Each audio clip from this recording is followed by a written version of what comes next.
Varsity teacher রূপে নিজের husband মাহির ইফতেখার চৌধুরীকে দেখে বেশ চমকে উঠলাম।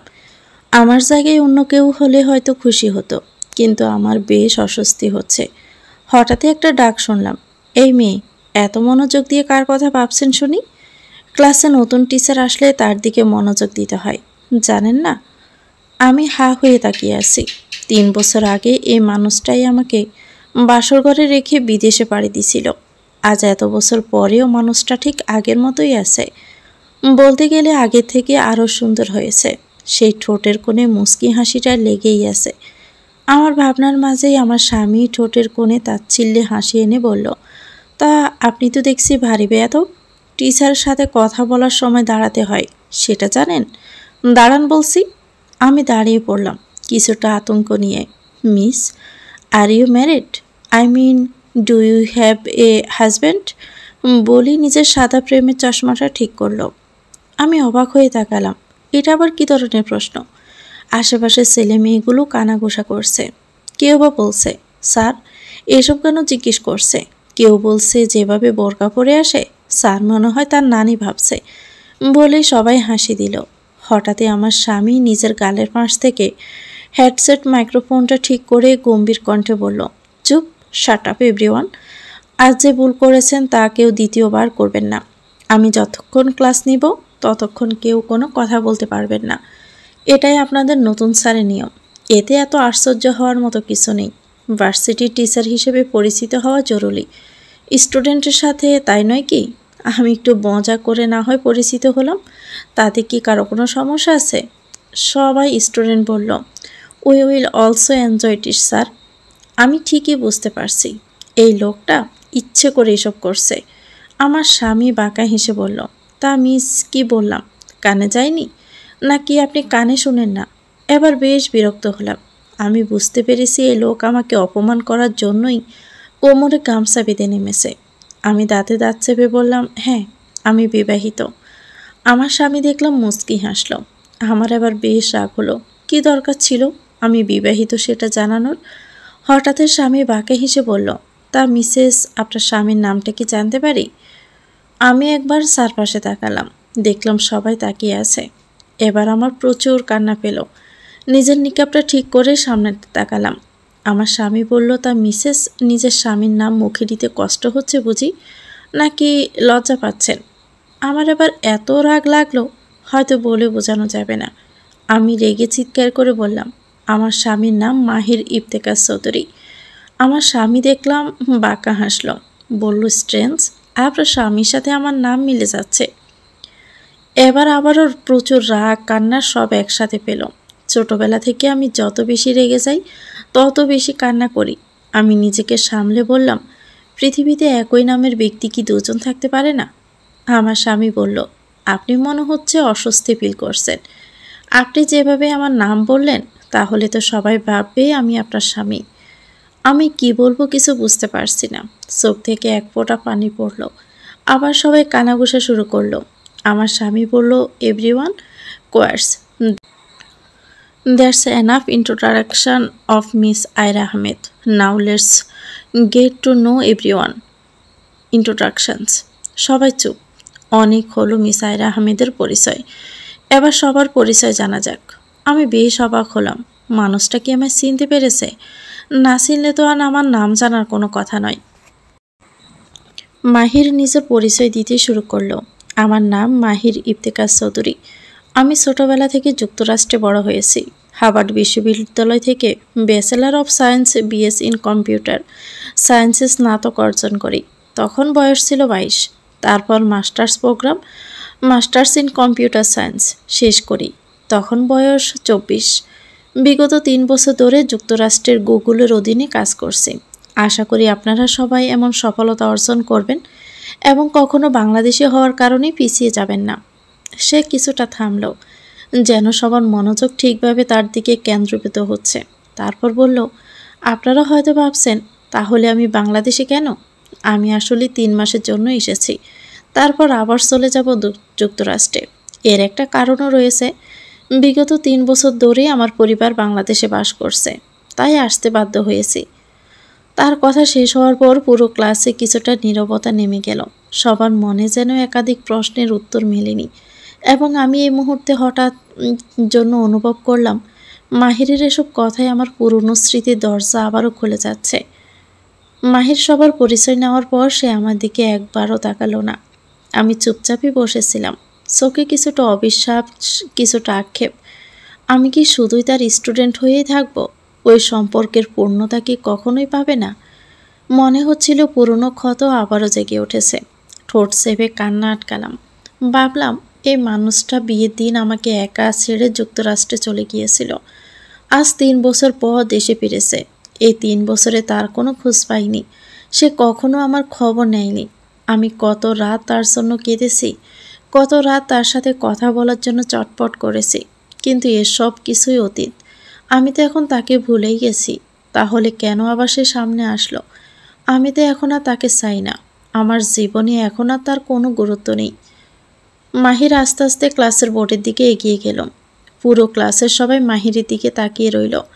লম্বা সুগঠিত শরীর, ফর্সা গায়ের রং যেন সকালে রোদের মতো উজ্জ্বল। তার পরিষ্কার ত্বক যেন কোনো দাগহীন সাদা মার্বেলের মতো। কালো চুলগুলো একদম পরিপাটি করে আঁচড়ানো, হালকা জেল দেওয়া যেন চকচক করছে। তার চোখ দুটি গভীর বাদামি, এতটাই তীক্ষ্ণ যে কেউ তার চোখে চোখ রাখলে এক মুহূর্তে হারিয়ে যেতে পারে। লম্বা সুঠাম দেহ আর ক্লাসিক নেভি ব্লু স্যুট তার ব্যক্তিত্বকে আরও উজ্জ্বল করে তুলেছে। স্যুটের সঙ্গে মানানসই সাদা শার্ট, হালকা ধূসর টাই এবং চকচকে কালো জুতো দেখে মনে হচ্ছিল যেন কোনো আন্তর্জাতিক সম্মেলনে বক্তব্য দিতে এসেছে। সেই সঙ্গে প্রেমবন্দি চশমা তাকে এক ধরনের অভিজাত সৌন্দর্য এনে দিয়েছে। মাহির বোর্ডের সামনে দাঁড়িয়ে ক্লাসের দিকে তাকালো। তার চোখের দৃষ্টি এমন যেন প্রতিটি ছাত্রছাত্রীকে ভিতর থেকে পড়তে পারে। বোর্ডের দিকে তাকিয়ে চশমাটা আবার ঠিক করেই বলল, আজ আমরা শুরু করব অপারেটিং সিস্টেম কনসেপ্টস নিয়ে। আপনারা যারা সত্যি প্রযুক্তিকে ভালোবাসেন তাদের জন্য এই বিষয়টা হতে পারে দারুণ রোমাঞ্চকর। আর যারা এখনও প্রযুক্তির প্রেমে পড়েননি তাদের আমি এই ক্লাসে প্রেমে ফেলে দিব। তার গম্ভীর কিন্তু সুরেলা কণ্ঠ পুরো ক্লাসকে যেন মুগ্ধ করে দিল, যেন তার প্রতিটি শব্দ খুবই যত্ন করে বেছে নেওয়া। সে বোর্ডে বইয়ের নাম লিখতে শুরু করলো। তার হাতের প্রতিটি চলাফেরায় ছিল আত্মবিশ্বাস। যখন সে লিখছিল তখন তার হাতের মাংসপেশিগুলো হালকা টান টান হয়ে উঠছিল, যা আরও বেশি আকর্ষণীয় করে তুলছিল। মাহির বোর্ডে একটা গোলাকার ডায়াগ্রাম আঁকল। তার আঙ্গুলগুলো বোর্ডে চক ধরে এতটাই দ্রুত চলছিল যে মনে হচ্ছিল সেই যেন কোনো শিল্পী আর বোর্ড তার ক্যানভাস। তার প্রতিটি কথা, প্রতিটি হাসি, এমনকি চশমাটা ঠিক করার ভঙ্গিও যেন পুরো ক্লাসকে মুগ্ধ করে রেখেছিল। কেউ একজন তার দৃষ্টি এড়িয়ে যেতে পারছিল না। মাহিরের পড়ানোর স্টাইলটাও ছিল যেন এক নতুন অধ্যায়ের সূচনা। অবশেষে ক্লাস শেষ হলো। সে শেষবারের মতো চারপাশে তাকালো। তার গভীর চোখ দুটো যেন একসঙ্গে সবাইকে বিদায় জানালো। মাহিরা আমার দিকে একবার তাকিয়ে ক্লাস থেকে বের হয়ে যায়। ক্লাস থেকে বেরিয়ে যাওয়ার সময় তার পেছনে একটা ছায়া পড়ে রইল, আর তার উপস্থিতির প্রভাব যেন। আমি শুধু তার চলে যাওয়ার দিকে তাকিয়ে রইলাম। এই জীবনে এমন না হলেও পারত। জীবন আমায় এমন অনেক কিছুই শিখিয়েছে যা আমি কখনো শিখতে চাইনি। হঠাৎই উঠে দাঁড়ালাম। ভার্সিটির করিডোর দিয়ে হাঁটছি, সাইড ব্যাগটা শক্ত করে চেপে ধরে। কিছু দূর যাওয়ার পর যখনই লিফটে উঠব তখনই পিয়ন চাচা এসে বললেন, আয়রা আম্মা, তোমারে আমাকে নতুন স্যার মাহির ইফতেখার চৌধুরী তার রুমে দেখা করতে বলেছে। আমি থমকে গেলাম। এই লোক আবার কেন আমাকে দেখা করতে বলবে? কিন্তু মনের কথা মনের ভিতরেই রেখে পিয়ন চাচার সাথে হাঁটতে লাগলাম। কিছুক্ষণ পর তিনি একটা রুমের সামনে দাঁড়িয়ে বললেন, আম্মা, এইটাই স্যারের রুম, আপনি ভিতরে যান, আমি গেলাম। আমি বেশ কিছুক্ষণ ধরে দাঁড়িয়ে আছি, ইতস্ত লাগছে, ভাবছি যাব কি না। হঠাৎই কিছু একটা ভেবে দরজায় নক না করে ঢুকে পড়লাম। মাহির তখন ল্যাপটপে মগ্ন। আমার দিকে না তাকিয়ে গম্ভীর কণ্ঠে বলল, এটা কোন ধরনের বেয়াদবি? অধ্যাপকের রুমে ঢোকার আগে পারমিশন নিয়ে ঢুকতে হয়, এইটুকু ম্যানার্সও জানেন না? আবার গিয়ে পারমিশন নিয়ে আসুন। আমি রেগে দাঁড়িয়ে রইলাম। মন চাচ্ছে মাহিরের সব চুল ছিঁড়ে হাতে নিয়ে আসতে। আমি বুঝতে পারছি এ লোক আমাকে ভয়ানক রকমের না রাগানো পর্যন্ত থামবে না। মাহির আমাকে কোনো হেলদুল না দেখে রেগে ধমক দিয়ে বলল, এ মেয়ে, তোমায় কি বলেছি? কথা কি কানে যায় না? যাও, অনুমতি নিয়ে রুমে আসো। আমায় এত জোরে কেউ কখনো ধমকি দেয়নি। চোখ দিয়ে অজান্তে পানি নামতে শুরু করলো। ঠোঁট চেপে কান্না আটকে রাখলাম। মাহির আবার বলল, কি হলো, এখনো কেন দাঁড়িয়ে আছেন? রাখলাম। মাহির বলল, কি হলো, এখনো দাঁড়িয়ে আছেন কেন? আমি বাধ্য হয়ে বাইরে গেলাম। নিজের চোখের পানি হাত দিয়ে মুছে আবার নক করে বললাম, মে আই কামিন স্যার? মাহির গম্ভীর স্বরে বলল, ইয়েস কামিন। আমি মাথা নিচু করে তার সামনে গিয়ে দাঁড়ালাম। মাহির ঠান্ডা গলায় বলল, সিট ডাউন প্লিজ। আমি চেয়ার টেনে বসলাম। প্রায় 15 মিনিট হয়ে গেল বসে আছি। মাহির কিছুই বলছে না, এক মনে ল্যাপটপে কাজ করে যাচ্ছে। আমার মনে হচ্ছিল আমাকে ডেকে এভাবে বসিয়ে রেখে সে মজা নিচ্ছে। রাগে আমার গা জ্বলছিল। আমার এবার বেশ রাগ লাগলো। এই, তুই যখন এতই ল্যাপটপে কাজই করবি তাহলে আমায় কেন ডাকছিস? তোর কাজ দেখতে? ফালতু লোক একটা। এই কথাগুলো মনে মনেই বললাম। কেন যেন কথাগুলো আর মুখ দিয়ে বের হলো না। তারপর আবারও 5 মিনিট কেটে গেল। অনেকক্ষণ ধরে অপেক্ষা পর অবশেষে ধৈর্য হারিয়ে চিৎকার করে বললাম, আমায় কেন ডেকেছেন? মাহির ব্রু কুঁচকে কান চেপে ধরে বলল, এই মেয়ে, অধ্যাপকের সামনে এভাবে চিৎকার করে কথা বলছো কেন? তুমি তো পুরো ক্লাস 2 বাচ্চাদের মতোই চিৎকার করছো। আমি এবার দৃঢ় গলায় বললাম, দেখুন স্যার, আমাকে ডাকার কারণটা বলুন, আমাকে বাসায় যেতে হবে। মাহির আবার ঠান্ডা গলায় বলল, ওকে বলছি। তা মিসেস আয়রা, ক্লাসে এত অমনোযোগী কেন? মনে হয় সারা দুনিয়ার চিন্তা মাথায় নিয়ে বসে থাকেন। আজ নতুন বলে কিছু বললাম না, এরপর থেকে এত অমনোযোগী দেখলে ক্লাস থেকে বের করে দেব। আমি রাগী চোখে তাকিয়ে মনে মনে বললাম, আসছে আমাকে ক্লাস থেকে বের করতে। কী রে ভাই, তোর ক্লাস তো আমি কালকে থেকে করবই না। কালকে থেকে তোর ক্লাসের সময় আমি পলাতক আসামি হব। তারপর মাহির মুচকি হেসে বলল, কথাগুলো মনে থাকবে তো মিস? ও সরি, মিসেস বয়রা রানী। আমি রেগে বললাম, আপনি আমায় বয়রা কেন বলছেন? মাহির নির্বিকার ভঙ্গিতেই বলল, আচ্ছা বাদ দে এই কথা। Well, let's leave this aside. By the way, how is your relationship with your husband? I mean, do you have a loving relationship? By the way, আপনার স্বামীর সাথে সম্পর্ক কেমন? আই মিন, ভালোবাসাপূর্ণ সম্পর্ক আছে তো? আমি হতভম্ব হয়ে বললাম, এটা আমার ব্যক্তিগত বিষয়, আপনি কেন তাতে হস্তক্ষেপ করছেন? এটা কোন ধরনের অসভ্যতা বলুন তো? মাহির হু হু করে হেসে দিল। আমি দাঁত চেপে তাকিয়ে রইলাম। মাহির বলল, সরি, কেন জানি আপনার কথা শুনে হাসি পেল।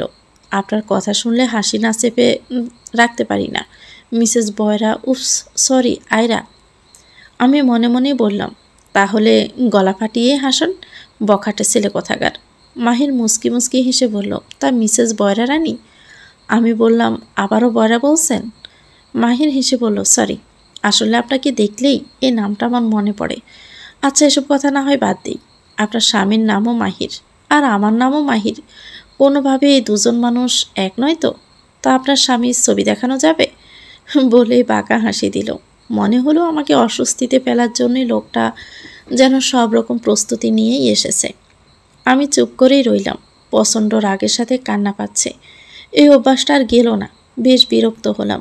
মাহির বলল, এ যে বাবুক কন্যা, আবারও কি ভাবতে বসেছেন? হ্যাঁ, আপনার স্বামীর ছবি দেখাবেন না বুঝি? আমি এবার রেগে বললাম, এই লোক জোকের মতো লেগেছে। যতক্ষণ না আমি তাকে স্বামী বলে স্বীকার করছি না, ততক্ষণ পর্যন্ত তো এই লোক থামবে না। আমি আরশোকে তাকিয়ে দেখলাম মাহির গোড় লাগা দৃষ্টিতে তাকিয়ে আছে। আমি ডোক গিললাম, ও আল্লাহ, এই লুসু বেটা এভাবে তাকিয়ে আছে কেন?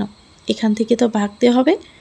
আমি বললাম, স্যার আমি আসছি, বলে দ্রুত দরজার দিকে হাঁটতে লাগলাম। মাহিরের কণ্ঠের আওয়াজ শুনেই থেমে গেলাম। তা মিসেস, আপনার প্রশ্নের উত্তর তো পেলাম না। আমি পিছনে না তাকিয়ে বললাম, কিছু কিছু প্রশ্নের উত্তর হয় না। আর একটা মুহূর্ত দাঁড়ায়নি। লিফটের কাছে এসে লিফটে উঠলাম। নিচতলার বাটনটা চাপ দিলাম। আস্তে আস্তে লিফটে চলতে লাগলাম। আমি ভাবছি মাহিরের কথা। কেন লোকটা এমন করছে? কেন এমন খেলা খেলছে? আমি কি শুধুই তার কাছে একটা খেলার পুতুল? অন্যদিকে মাহির নিজের হাতে কলমটা ঘোরাতে ঘোরাতে মুচকি মুচকি হেসে বলল, আমার পিচ্ছি বউটা দেখি অনেক জেদি। একে মানাতে হলে আমায় বিশ্বযুদ্ধ করতে হবে। লিফটে নিচে নামলাম এবং বিশ্ববিদ্যালয়ের গেট দিয়ে বের হলাম। আজ আর কোনো ক্লাস করলাম না। মনটাও ভালো ছিল না। রিক্সার জন্য দাঁড়িয়েছিলাম। ভাগ্য ভালো, তাড়াতাড়ি একটা রিক্সা পেয়ে গেলাম। বেশিক্ষণ আর অপেক্ষা করতে হয়নি। রিক্সাটি 10 তলা বিশিষ্ট বাড়ির সামনে এসে থামল। আমি ভাড়া মিটিয়ে বাড়ির দিকে ঢুকতে যাব, তখনই হঠাৎ পেছন থেকে কেউ একজন দৌড়ে এসে আমাকে জড়িয়ে ধরল। আমি চমকে উঠে পিছনে তাকালাম। পিছনে মাহিরের বোন দাঁড়িয়ে আছে। যারা হেসে বলল, ভাবি আজ এত তাড়াতাড়ি আসলেন কেন? ভাবি ডাকটা শুনে কেন যেন বুকের ভিতরে রাগটা গরম লাভার মতো ফুটতে শুরু করলো। মাহিরের প্রতি জমে থাকা সব রাগ যেন যারার উপরেই চাড়লাম। বললাম, যে সম্পর্কের কোনো মানেই নেই সেখানে তুমি কেন আমায় ভাবি ডাকছ? কতবার নিষেধ করেছি তোমায়, তবুও। যারা অবাক হয়ে চুপচাপ তাকিয়ে রইল। আমি আর কোনো কথা না বলে একদম সোজা একতলায় উঠে গেলাম। ফ্ল্যাটের দরজা খুলে ভিতরে ঢুকে দরজাটা বন্ধ করলাম। কাঁধের ব্যাগটা ছুঁড়ে মারলাম মেঝেতে। মাটিতে বসে পড়লাম, কান্নায় ভেঙে পড়লাম। এমন কেন হলো? আমার জীবনটা কেন আর 10টা মানুষের মতো হতে পারলো না? এই লোকটা আমায় ডিভোর্স দিতে এসেছে। কিছুদিন পর সবাই হয়তো আমায় ডিভোর্সই বলবে। এই অপমান, এই কষ্ট, এই যন্ত্রণা আমি কিভাবে সহ্য করব? বলতে বলতে হেসকি তুলে কাঁদতে লাগলাম। অন্যদিকে মাহির মনোযোগ দিয়ে ল্যাপটপে তাকিয়ে আছে। স্ক্রিনে ভেসে ওঠা দৃশ্য তাকে বিষণ্ণ করে তুলেছে। সে দেখছে তার প্রিয়সী কাঁদছে, এমন কান্না যা হৃদয়ের গভীর কষ্ট থেকেই আসে। মাহিরের চোখ থেকে দুপোঁটা পানি গড়িয়ে পড়ল। সে দ্রুত মুছে ফেলল। পুরুষ মানুষের কান্না করা সাজে না, এ ভেবেই নিজেকে সামলালো। জানালার পাশে গিয়ে দাঁড়িয়ে বাহিরে তাকিয়ে মাহির একা একা বলল, আই এম সরি বউ পাখি, খুব সরি। আমার উচিত হয়নি বিয়ের দিন তোমাকে ফেলে যুক্তরাষ্ট্রে চলে যাওয়া। বড্ড অন্যায় করে ফেলেছি বউ পাখি, বড় অন্যায় করেছি। তাদের কষ্ট দেখে একটি গজল মনে পড়ল। অভিমানী হৃদয়ের প্রতীক্ষা। তোমার স্মৃতির পথে বসে আমি একা। অভিমানী হৃদয় খোঁজে শান্তির দেখা। তোমার নাম লিখে যায় প্রতিটি নিঃশ্বাসে। প্রত্যাশা বেঁধে রাখে আশার সুবাসে। অশ্রু ঝরে যায় চুপিসারে রাতের আধারে। তবু হৃদয় ডাকে তোমার ভালোবাসার দ্বারে। তোমার কাছে আসার স্বপ্ন যতবার দেখি, ততবার বেদনার হৃদয় দগ্ধ হয় বেঁচে। ফিরে এসো, মুছে দাও অভিমানী মনের। তোমার ছোঁয়া ছাড়া এই জীবন পড়ে ভগ্ন সুরে। মাহির চেয়ারে এসে বসল। চোখ বন্ধ করে পুরনো স্মৃতির মধ্যে হারিয়ে গেল। আজ থেকে 3 বছর আগে ছিল মাহিরের বিয়ের দিন। মাহির কখনোই বাংলাদেশি মেয়ে বিয়ে করতে চায়নি। তার বাবা মা বাংলাদেশি মেয়েকে বিয়ে করার জন্য চাপ দিচ্ছিল। সেই মেয়েটি ছিল আয়রার ফুফাতো বোন। যেদিন বিয়ে হওয়ার কথা ছিল সেদিনই সেই মেয়েটি পালিয়ে গেল এবং চারপাশে সমালোচনার ঝড় বয়ে যায়। একটা পর্যায়ে আয়রার বাবা বললেন, এই বিয়ে হবে, আমার মেয়ের সাথেই হবে। আয়রা অবাক হয়ে গিয়েছিল এবং মাহিরের বাবা মা খুশি হয়ে গেলেন। বউ নিয়ে বাড়িতে আসার পর মাহির দ্রুত যুক্তরাষ্ট্রে পাড়ি জমিয়েছিল।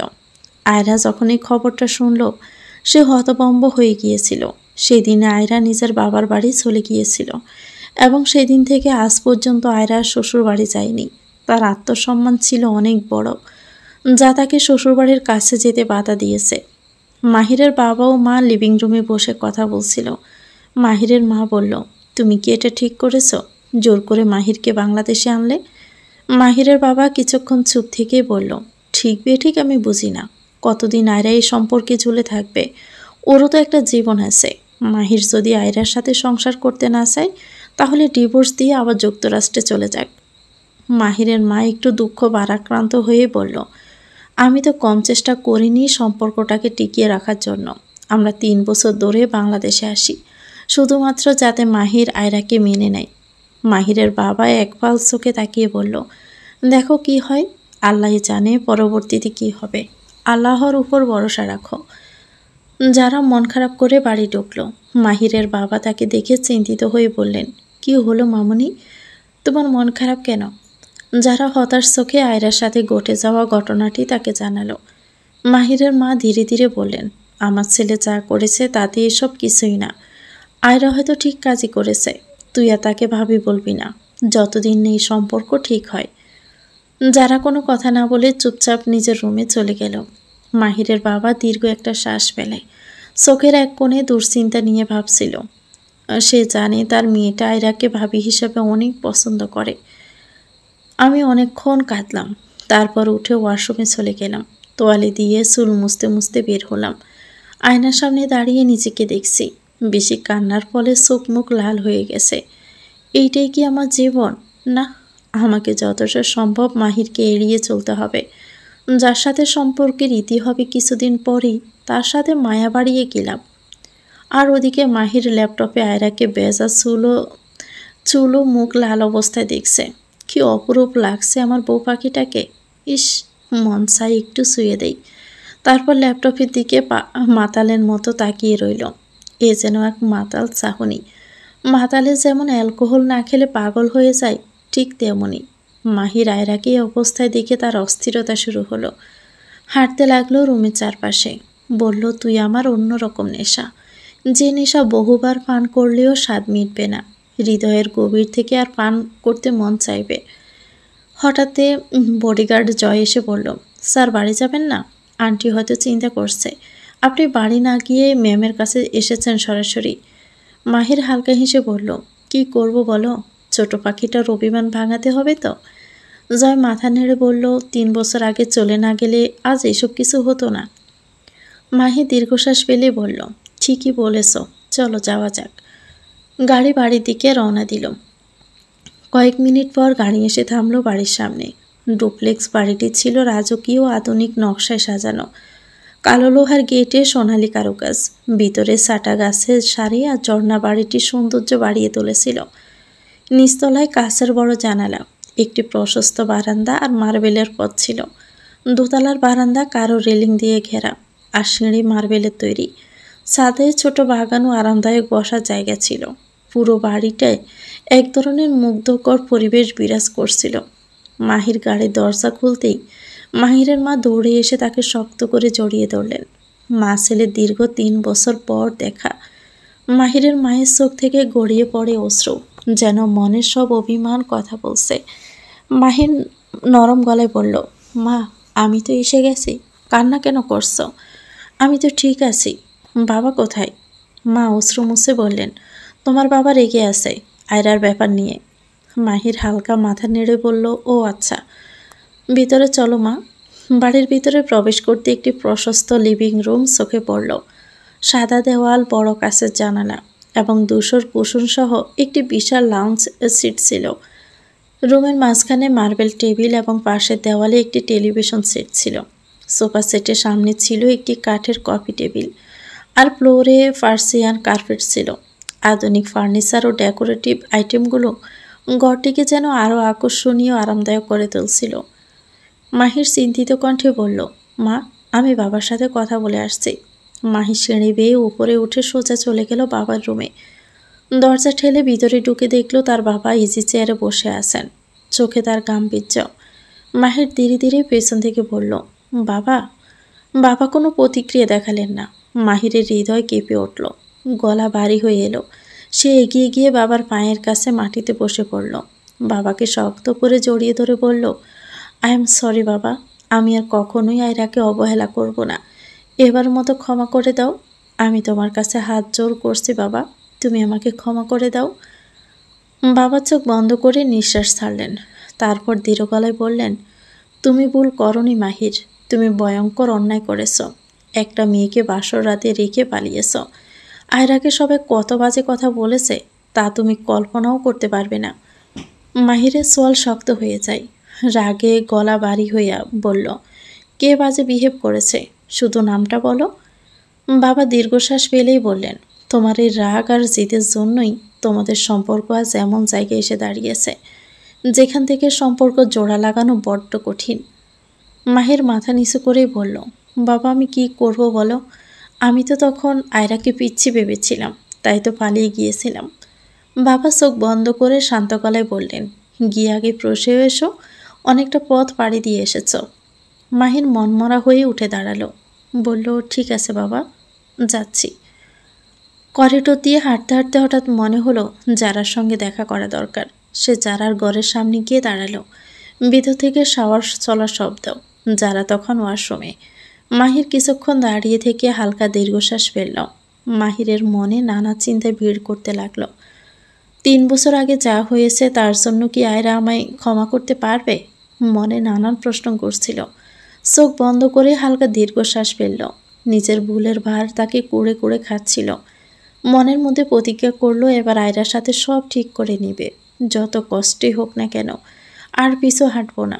আমার ছোট পাখির মতো বউটার রাগ অভিমান ভাঙাতে হবে। বিছানায় বসে ভাবলাম আমি যারার সাথে বাজে ব্যবহার করা উচিত হয়নি। মেয়েটা তো আমাকে বড্ড পছন্দ করে। তারপর ফোন হাতে নিয়ে যারার নাম্বারে ডায়াল করলাম। রিং হতে লাগলো। মাহির যারার ফোনে তাকিয়ে দেখল স্ক্রিনে আয়রা ভাবি লেখা। মাহির মুচকি হাসলো, ফোনটা কানে নিল। আমি বললাম, সরি গো ননদি, আমার তো তখন মাথা গরম ছিল। তুমি প্লিজ রাগ করো না। তোমাকে কাছে পেলে অনেকগুলো আদর দিব। ওকে? মাহির বাঁকা হেসে বলল, সরি বউ, তোমার ননদিনী গোসলে। এখন তোমার স্বামী কথা বলছে। চাইলে ননদিনীকে আদর দেওয়ার বদলে আমাকেই দিতে পারো। আমায় আদর করলে তোমার সওয়াব হবে বেশি বউ। তাই ফোনটা ঠোঁটের সামনে নিয়ে ঠুস করে একটা চুমু দাও তো বউ। তোমার স্বামীর হৃদয়ের আগুনটা তোমার ঠোঁটের স্পর্শে নিভিয়ে দাও। আমি রেগে বললাম, অসভ্য লোক, বাজে বেহায়া লোক। মাহির হু হু করেই হেসে উঠল। ভেরি ব্যাড বউ, জামাইকে এমন করে বলতে হয় না কলিজা। তুমি রাগ করেছো তাই না? আমি কেন ফোনের ভিতর থেকে চুমু দিচ্ছি না? চিন্তা নেই বউ, আমি আসছি তোমার ফ্ল্যাটে তোমাকে প্র্যাকটিক্যালি চুমু দিতে। আমি রাগে পেটে পড়ে বললাম, আর একবার যদি বাদে কথা বলছেন আপনার মুখে লবণ দিব। মাহি সেসবে পাত্তা না দিয়ে বলল, ইউ নো বউ, তোমাকে এই মুহূর্তে জড়িয়ে ধরে কপালে আর গালে টুকুস টুকুস করে 100টা চুমু খেতে ইচ্ছে করছে। আমি চিৎকার করে বললাম, একটা মেয়েকে এসব বলতে লজ্জা করে না? মাহির হেয়ালি গলায় বলল, তুমি জানো না বউ, পুরুষ মানুষের লজ্জা কমই থাকে। যদি বউয়ের সাথে নির্লজ্জ না হয় তাহলে বাচ্চার বাবা হব কীভাবে? আমি দাঁতে দাঁত চেপে বললাম, এই আপনি তো ভদ্রতা শেখেননি। মাহির বাঁকা হেসে বলল, বউ শেখা হয়নি, তুমি 4 বেলা নিয়ম করে ভালোবেসে শিখিয়ে দাও না। আমি চিৎকার করে বললাম, আপনি না একটা বখাটে। বলে ফোনটা কেটে দিলাম। মাহির ফোনটা রেখে হাসতে হাসতে বলল, আহ কি রাগটাই না করলো আমার পিচ্ছি বউটা। এখন হয়তো বসে বসে আমাকে গালাগালি করছে, আর একটু পরে চোখ মুছে কান্না শুরু করবে। আমার হয়েছে যত জ্বালা।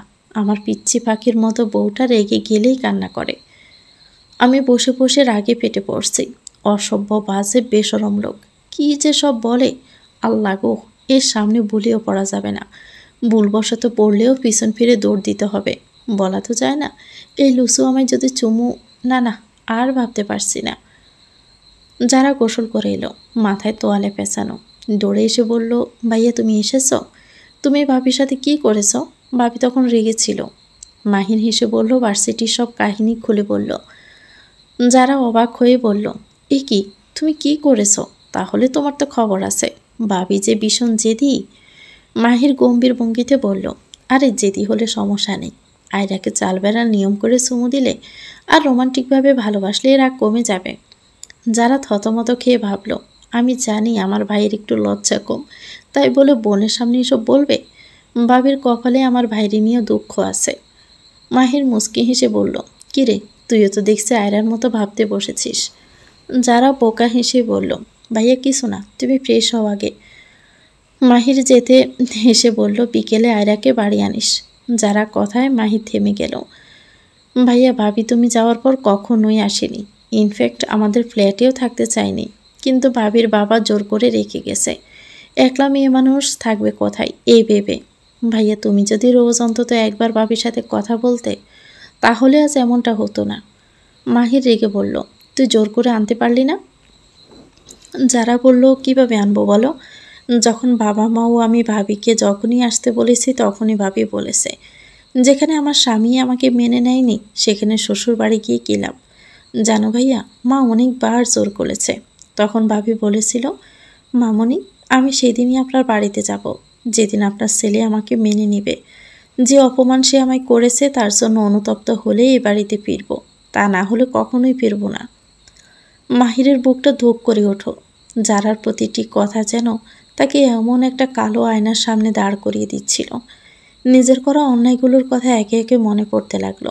আয়রার সে কষ্ট ভরা চোখ, নীরব মুখ আর অশ্রুসিক্ত বিদায়, সব কিছু এক মুহূর্তে তার চোখের সামনে ভেসে উঠল। মাহি দীর্ঘশ্বাস ফেলে বলল, আমি আসি যারা।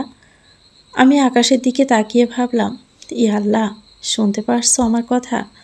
আমার না নিজেকে বড্ড অসহায় লাগছে। ই আল্লাহ, নারীরা 4টি কাজ করলে বেহেশতে যাবে। আল্লাহ, আমি কি বেহেশত পাবো? বলো না আল্লাহ, আমি মাহিরের সাথে বেয়াদবি করছি না তো? তুমি তো জানো আল্লাহ, সবই জানো। মাহির সে অন্যায় করেছে, তার সাথে ভালো ব্যবহার সহজে আমি করতেই পারবো না। তুমি কি সত্যি শুনতে পারছো আমার কথা? মাহির রুমে গিয়ে নিজের ট্রলি ব্যাগ থেকে সকল জিনিসপত্র আলমারিতে রাখছিল।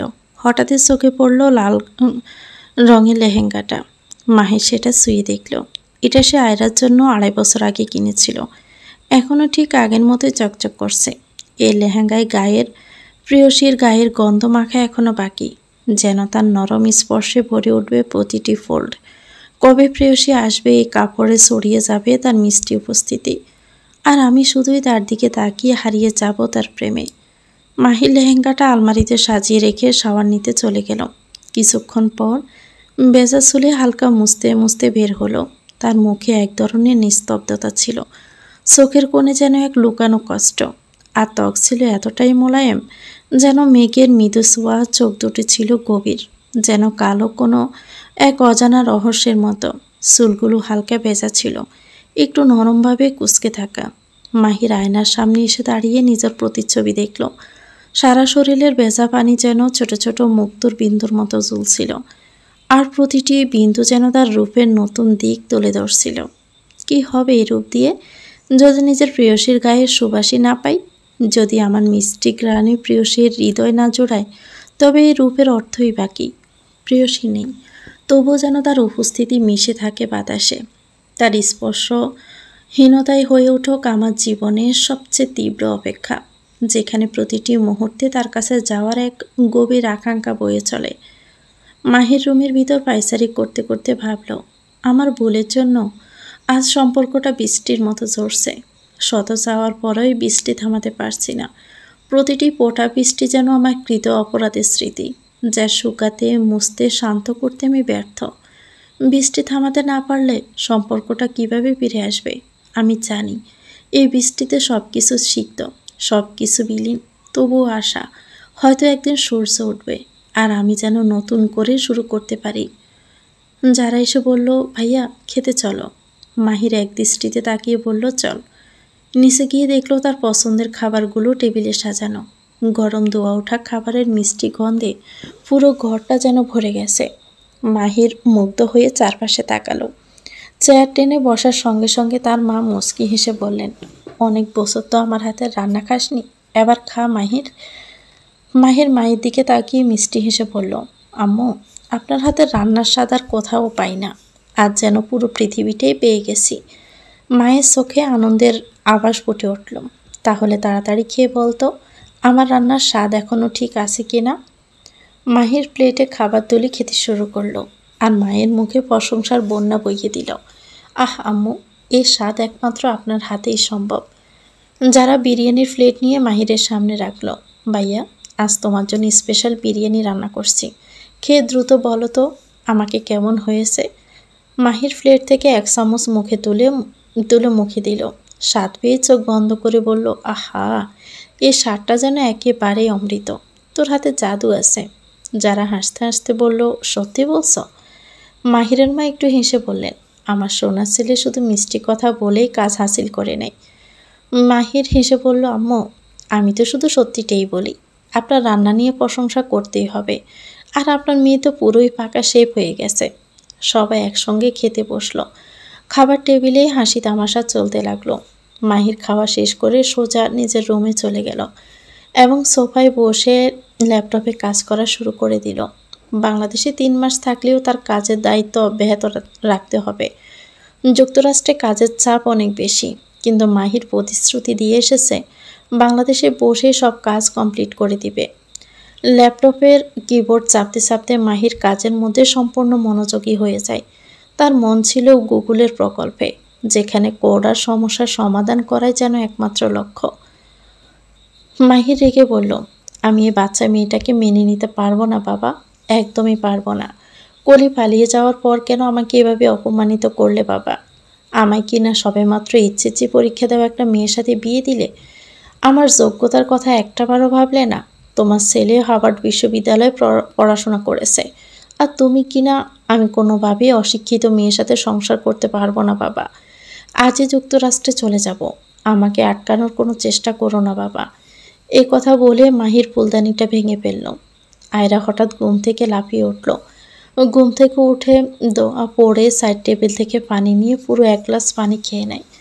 নিজেকে সামলানোর চেষ্টা করতে করতে ভাবল, এটা স্বপ্ন ছিল, কিন্তু কেন 2 বছর পর আবারও এমন স্বপ্ন আমি দেখলাম? কেন এই জঘন্য অতীত আমাকে পিছু ছাড়ে না? আয়রার বুকের ভিতরটা মসর দিয়ে উঠল। বাবা আমাকে কলিয়াপুর বদলে বিয়ে না দিলেও পারত। বড্ড রাগ হচ্ছে আজ বাবার উপর। আয়রা বারান্দায় গিয়ে দাঁড়ালো। জানালার গ্রিল ধরে বাহিরে তাকালো। আজ পূর্ণিমার চাঁদ উঠেছে।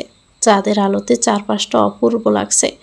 আয়রা ভাবল, আমার জীবনটা যদি এই পূর্ণিমার চাঁদের মধ্যে চকচক করত, তাহলে কতই না ভালো হতো। চোখ থেকে দুপোটা পানি গড়িয়ে পড়ল। হঠাৎই ফোনটা বেজে উঠল। স্ক্রিনে ছোট চাচার নাম দেখে আয়রা ফোনটা ধরল। মামুনিটা কেমন আছে? এত রাত হয়ে গেলেও ঘুমাওনি এখনো? রাতে খেয়েছো তো? আয়রা মলিন গলায় বলল, না চাচু, খেতে ইচ্ছে করেনি। চাচু হাসতে হাসতে বলল, কেন রে, কি হয়েছে? এইমাত্র ফ্রি হলাম তাই ফোন দিলাম।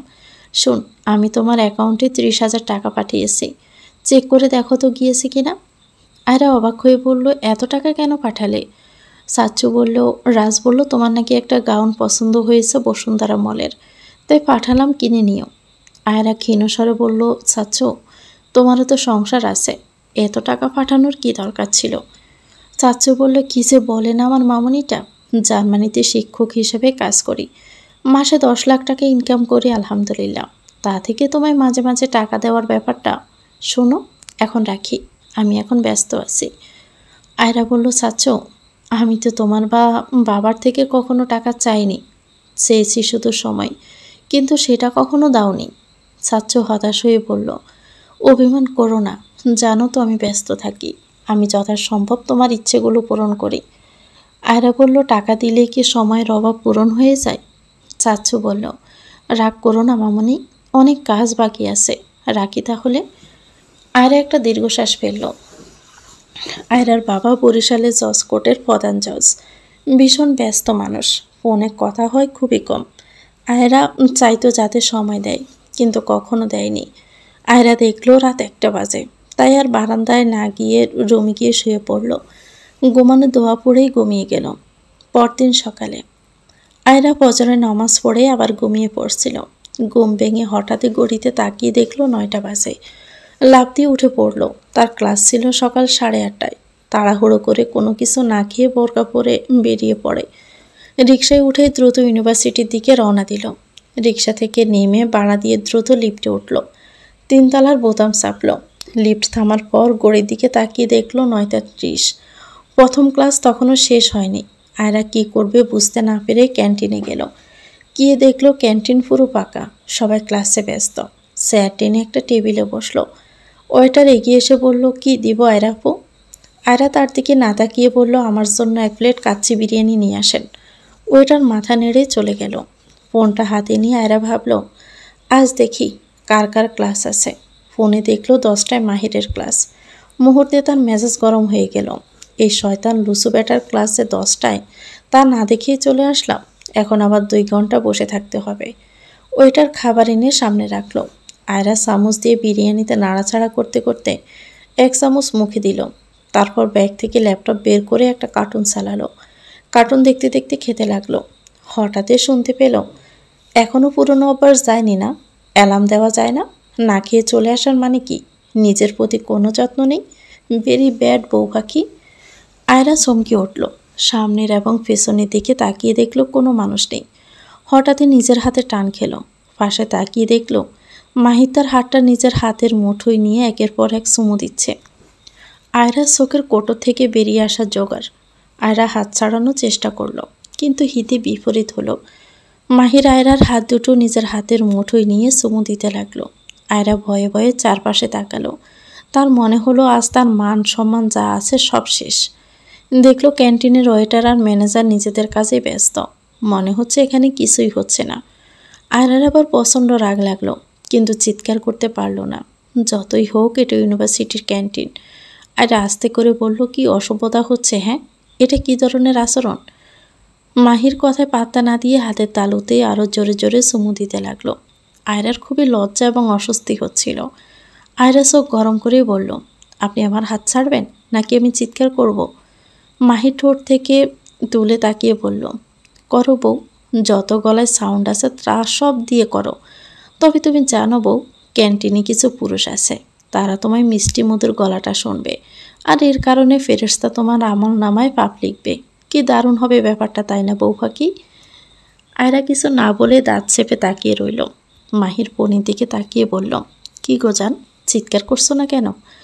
আয়রা রেগে উঠে চলে গেল। আর এই লোকের সাথে কথা বলার কোনো ইচ্ছে নেই। যা কিছু হোক, এই লোকটার সাথে আর কোনো কথা বলবা না। মাহির আয়রা চলে যাওয়ার দিকে তাকিয়ে ঠোঁট চেপে হাসল। তারপর উঠে আস্তে করে চলে গেল নিজের জন্য নির্দিষ্ট অধ্যাপকের রুমে। আয়রা লাইব্রেরিতে গেল, বই খুঁজতে লাগলো। একটা বই নিয়ে পড়তে শুরু করলো, কিন্তু মনোযোগ দিতে পারছে না। বারবার মাহিরের চুমু খাওয়ার দৃশ্যটা বেশি উঠছে। লোকটা কিভাবে জানলো আমি এরকম না খেয়ে সবসময় ভার্সিটিতে আসি? আয়রা মাথাটা চেপে ধরলো। না, আর কিছু ভাবতে পারছি না। এই বিয়ে বিয়ে খেলা আমি বড্ড অসহায় হয়ে যাচ্ছি। হঠাৎই ফোনে রিং বেজে উঠল। আয়রা স্ক্রিনে তাকিয়ে দেখলো অচেনা নাম্বার, তাই আর ধরল না। আবারও রিং হলো। আয়রা ফোনটা কানে ধরল। এই যে বউ পাখি, নিজের স্বামীর ফোনটা ধরতে এত দেরি করো কেন জান? আয়রা চুপ করে রইল। মাহির বলল, কি গো বউ, তুমি কি শোক দিবস পালন করছো নাকি? আয়রার আগে ফুঁসতে লাগলো। মাহির আবারও বলল, ও বউ, এত চুপ কেন তুমি? তোমার চুপ থাকা যে কারো হৃদয়ের গভীরে আঘাত দেয় বউ পাখি। আয়রা এবার রেগে বলল, এই সমস্যা কি আপনার? মাহির বাঁকা হাসলো। সমস্যা তো তুমি বউ পাখি। আয়রা বলল, মানে? মাহির বলল, বউ পাখি, তুমি কি ভাবছ আমি তোমার মন পড়তে জানি না? তুমি আমার ক্লাস করবে না বলে লাইব্রেরিতে গাপটি মেরে বসে আছো, তা আমি জেনে ফেলেছি বউ পাখি। তবে কি একটা কথা জানো বউ, তুমি যদি এই মুহূর্তে ক্লাসে না যাও তাহলে আমি কি করব জানো?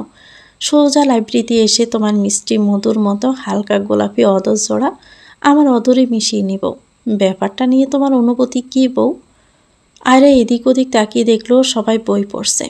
আয়রা রেগে বলল, এ বাজে বেহায়া লোক, আপনি কি আমায় সিনেমার নায়িকা পেয়েছেন যে আপনি আমায় ভয় দেখাবেন আর আমি সুরসুর করে ক্লাসে চলে যাব?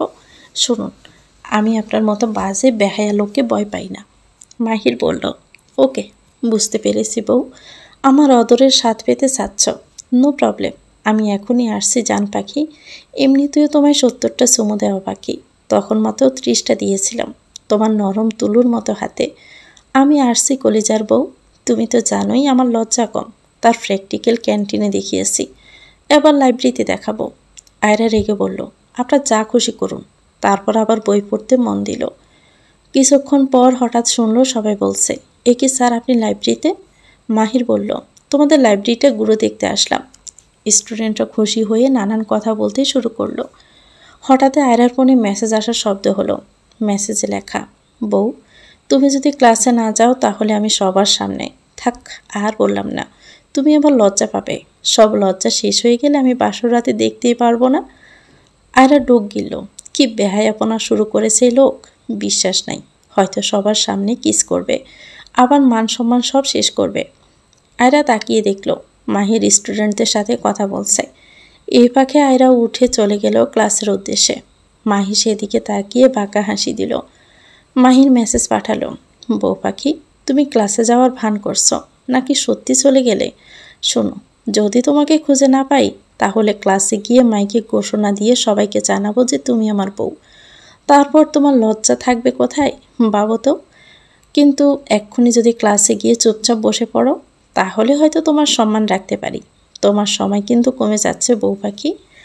মাহির এই মেসেজ পাঠিয়ে ঠোঁটে রহস্যময় হাসি ফুটিয়ে স্টুডেন্টদের সাথে কথায় মগ্ন হয়ে রইল। আয়রা হাঁটতে হাঁটতে ক্লাসে এসে বসলো। তারপর মেসেজটার পড়ার পর আয়রার মাথা গরম হয়ে যায়। ভাবলো শেষে কিনা এরকম একটা বেহায়া বাজা লোক আমার কপালে ছিল, ভাবতেই পারছি না। তারপর 2টি মেসেজ লিখল।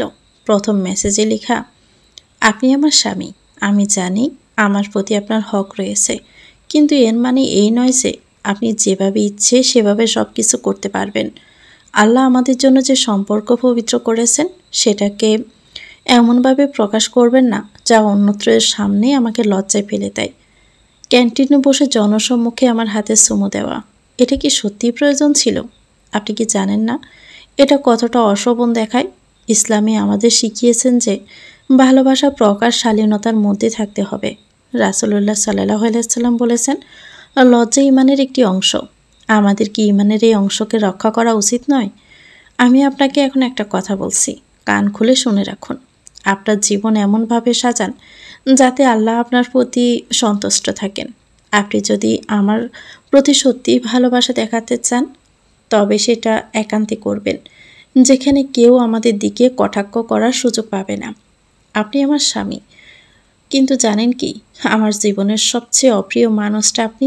শুনুন, আমার প্রতি ভালোবাসা আপনাকে যদি আল্লাহর সন্তুষ্টির বাহিরে নিয়ে যায় তাহলে আমি মেনে নিতে পারবো না, কারণ আমি আপনার সাথে জাহান্নামী হতে চাই না। আপনার উচিত নিজের কাজগুলোকে নিয়ে একটু ভাবা এবং বোঝা। আমি চাই আপনি এমন কিছু করবেন না যাতে আপনি জাহান্নামী বান্দা হন। প্লিজ পরবর্তীতে এমন কিছুই করবেন না যা আমাকে আল্লাহর কাছে ছোট করে দেয়।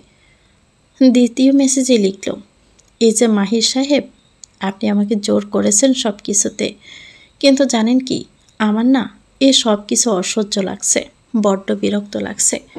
3 বছর আগে আমায় রেখে চলে যখন গিয়েছিলেন তখন এই ভালোবাসা কোথায় ছিল? তখন কি একবারও মনে হয়নি নিজের স্ত্রীকে কল দেওয়ার কথা, তার খোঁজ নেওয়ার কথা, বা তাকে ভালোবাসার কথা বলা? এখন এত ভালোবাসা আসছে কোথা থেকে বলুন তো? আপনার এসব আচরণে আমাকে নিজেকে পাগল পাগল লাগে। মনে হচ্ছে কেউ পানির ভিতর মাথাটা চেপে ধরেছে। আমি এত উঠতে চাচ্ছি কিন্তু পারছি না। আপনার সাথে সম্পর্কটা স্বাভাবিক কখনো হবে কি না আমি জানি না। আমার কিছুটা সময় লাগবে মাহির, অনেকটা সময়। যতটা সময় আপনি নিয়েছিলেন ঠিক ততটা সময়। মাহির মেসেজগুলো পড়ে স্যারে হেলান দিয়ে চোখ বন্ধ করল। মাহির চুপচাপে বসেছিল। স্মৃতির পর্দায় বেশি উঠল 3 বছর আগের সে দিনগুলো। ফ্ল্যাশব্যাক। তখন মাহির সদ্য যুক্তরাষ্ট্রে পা রেখেছে। গুগল থেকে একটি বড় চাকরির প্রস্তাব পেয়েছে। এটি তার ক্যারিয়ারের জন্য বিশাল সুযোগ। একদিন অফিস মিটিং শেষে তাকে একটি গুরুত্বপূর্ণ চুক্তির কাগজ সামনে এগিয়ে দেওয়া হলো। চুক্তিপত্রটি খুলে মাহির মনোযোগ দিয়ে পড়তে শুরু করলো।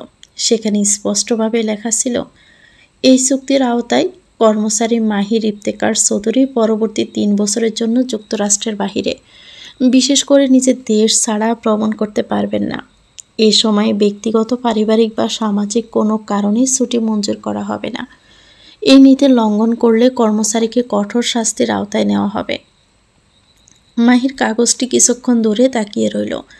তারপর ভাবল, পরিবার তো যুক্তরাষ্ট্রের নাগরিক, তাদের এখানে আসতে কোনো সমস্যা হবে। দ্বিধা না করে সে কলম নিয়ে চুক্তিতে সই করল।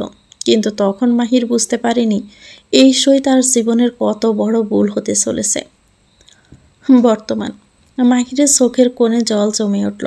স্মৃতি থেকে ফিরে এসে নিজের গা জ্বালা দিল। মনে মনে বলল, 3 বছর আগে যদি আয়রার কথা আরেকটা ভার ভাবতাম তাহলে আজ এমন অবস্থা হতো না। মাহির চুপচাপ রুমের চারপাশে হাঁটতে শুরু করলো। চারদিকে নীরবতা যেন তার বুকের ভিতর জমে থাকা অপরাধ বোধকে আরো তীব্র করে তুলছিল। প্রতিটি পা ফেলতে ফেলতে মাহির ভাবছিল, আমার ভুল সিদ্ধান্তগুলো, আমার রাগ জিদ সব কিছু কেড়ে নিল। জীবনের সবচেয়ে প্রিয় মানুষটিকে এত কষ্ট দিলাম। জানালার পাশে দাঁড়িয়ে আবারও ভাবতে শুরু করলো। ফ্ল্যাশব্যাক। মাহির তখন যুক্তরাষ্ট্রে। 5 মাস হয়ে গেছে নিজের দেশে গুগলে কাজ শুরু করে। জীবনের চাপে, কাজের ব্যস্ততায় একরকম নিজের পুরনো জীবনটাকে ভুলেই গিয়েছিল। একদিন এক সহকর্মীর পরামর্শে যুক্তরাষ্ট্রের বিখ্যাত আলেম জুবাইরের সাথে পরিচয় হয়। জুবাইরের ব্যক্তিত্ব আর জ্ঞানের গভীরতা মাহিরকে মুগ্ধ করে। কয়েকদিন পর জুবাইর এক মাহফিলে গেল মাহির। সেই মাহফিলের মূল বিষয় ছিল স্ত্রীর হক ও স্বামীর দায়িত্ব। জুবাইর বলেছিলেন, স্ত্রী কোনো বোঝা নয়, বরং আল্লাহর দেওয়া এক বিশেষ আমানত। স্বামীর দায়িত্ব তাকে বোঝা নয়, বরং তার খেয়াল রাখা, তার প্রতি সুবিচার করা। স্ত্রীকে অবহেলা করা মানে আল্লাহর দেওয়া দায়িত্বে গাফলতি করা। মাহিরের বুকের ভিতরটে কিছু একটা নড়ে উঠল। জুবাইরের কথা যেন তার আত্মাকে নাড়া দিয়ে যাচ্ছিল। তার মনে ভেসে উঠল আয়রার মুখ, তার ছোট ছোট অভিমান, তার কষ্টের চাহনি আর সেই করুণ কথা, বাবা আমি এই লোকটাকে বিয়ে করতে পারবো না। মাহিরের চোখ ভিজে উঠল। তার মনে হলো আমি কিভাবে এমন ভুল করলাম। সাথে সাথে ফোন বের করলো আয়রাকে কল দেওয়ার জন্য, কিন্তু কল করার ঠিক আগে স্ক্রিনে ভেসে উঠল আয়রার বাবা কল দিচ্ছে। স্ক্রিনে আয়রার বাবার নাম দেখে মাহির কিছুটা অবাক হয়। আয়রার বাবা বলেন, তোমার সাথে একটা কথা বলার আছে মাহির, কথাটা রাখবে তো? মাহির বলল, জি বলুন। আয়রার বাবা ধীরে ধীরে বলতে শুরু করেন, শোনো মাহির, আমার মেয়ে আগে পড়াশোনায় একদম মনোযোগী ছিল না, কোনো রকম চেষ্টাই করতো না, কিন্তু তুমি যাওয়ার পর সে পুরো বদলে গেছে। এখন সে পড়াশোনায় খুব মনোযোগী, পরীক্ষার রেজাল্টও অনেক ভালো আসছে। মাহির নীরবে শুনতে লাগলো। আয়রার বাবা দীর্ঘশ্বাস ফেলে বলেন, তুমি যদি এখন তার সাথে সম্পর্ক ঠিক করো তাহলে আয়রা হয়তো আবারও অমনোযোগী হয়ে যাবে। আমার মেয়েটা খুবই আবেগী, তুমি যদি ওর কল না ধরো বা কথা না বলো সে পড়াশোনায় মনোযোগী হারাবে।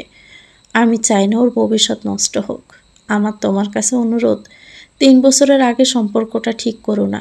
আয়রা যখন অনার্স 3য় বর্ষে থাকবে তখন তুমি যুক্তরাষ্ট্র থেকে দেশে ফিরবে এবং ওর সাথে সম্পর্ক ঠিক করবে। কেন জানো? তাহলে আয়রা বুঝতে পারবে পড়াশোনা জরুরি। মাহির প্রথমে রাজি হতে চায় না। বিয়ে 3 বছর অনেকটা সময়, সম্পর্কের ব্যাপারে এত দেরি করলে পরিস্থিতি আরও খারাপ হতে পারে। তখন আয়রার বাবা আবেগপ্রবণ হয়ে বলেন, আমার বড় কোনো ছেলে নেই মাহির, আয়রা আমার বড় সন্তান। আমি চাই আয়রা তার ভবিষ্যৎ গড়ে তুলুক। তোমার সাথে সম্পর্ক ঠিক হলে শত চেষ্টা করলেও পড়াশোনা করবে না। কেন জানো? সারাদিন তোমার কথা ভাববে। এটা আমি দেখতে পারবো না। প্লিজ মাহির, আমার অনুরোধটা তুমি রাখো। মাহির আয়রার বাবার কথা শুনে চুপ করে যায়। কিছুক্ষণ পর গম্ভীর স্বরে বলে, আপনার মেয়ের ভবিষ্যৎ নিয়ে আমি অবশ্যই চিন্তা করি, তবে আমি মনে করি সম্পর্ক ঠিক করা মানেই যে তার পড়াশোনা বন্ধ হয়ে যাবে এটা ভাবা বোকামি। যদি আমরা একসাথে থেকে ওকে সাপোর্ট করি তবে ও আরও ভালোভাবে এগিয়ে যেতে পারবে। 3 বছর অনেক লম্বা একটা সময়, আমি এতদিন অপেক্ষা করতে পারবো না। আয়রার বাবা হঠাৎই কান্নায় ভেঙে পড়েন, কাঁপা গলায় বলেন, মাহির তুমি বুঝতে পারছো না, আয়রা খুবই আবেগপ্রবণ। ছোট থেকে ওর মা মারা যাওয়ার পর থেকে ওকে আমি একা মানুষ করেছি। আমার সব স্বপ্ন ওকে ঘিরে। তুমি যদি এখন ওর সাথে সম্পর্ক ঠিক করো ও আবার পড়াশোনায় অমনোযোগী হয়ে যাবে। আয়রা ইচ্ছে পরীক্ষায় 3 সাবজেক্টে ফেল করেছে মাহির। আমি তোমায় এটা বলতে চাইনি, এখন বাবা বলছি। তুমি চলে যাওয়ার পরও জিদ করে পড়াশোনা করছে, কিন্তু এখন যদি সহজে সব কিছু ঠিক হয়ে যায় ও আবারও পড়াশোনা ছেড়ে দিবে, ওর জীবনটাই নষ্ট হয়ে যাবে। আমি চাই না আমার মেয়ে জীবনে পিছিয়ে পড়ুক। তুমি আমার জায়গায় থাকলে বুঝতে পারতে একজন বাবার কাছে তার সন্তানের ভবিষ্যৎ কতটা গুরুত্বপূর্ণ। মাহির কিছু বলার চেষ্টা করতে আয়রার বাবা আবারও বলেন, আমি আর কিছু শুনতে চাই না মাহির, শুধু 3টা বছর দাও, ওকে নিজের পায়ে দাঁড়াতে দাও, অনার্স 3য় বর্ষে উঠতে দাও, তারপর তুমি যেভাবে চাও সেভাবে আমি তোমাদের সম্পর্ক মেনে নিব। এটা শুধু একজন অসহায়ের বাবার অনুরোধ।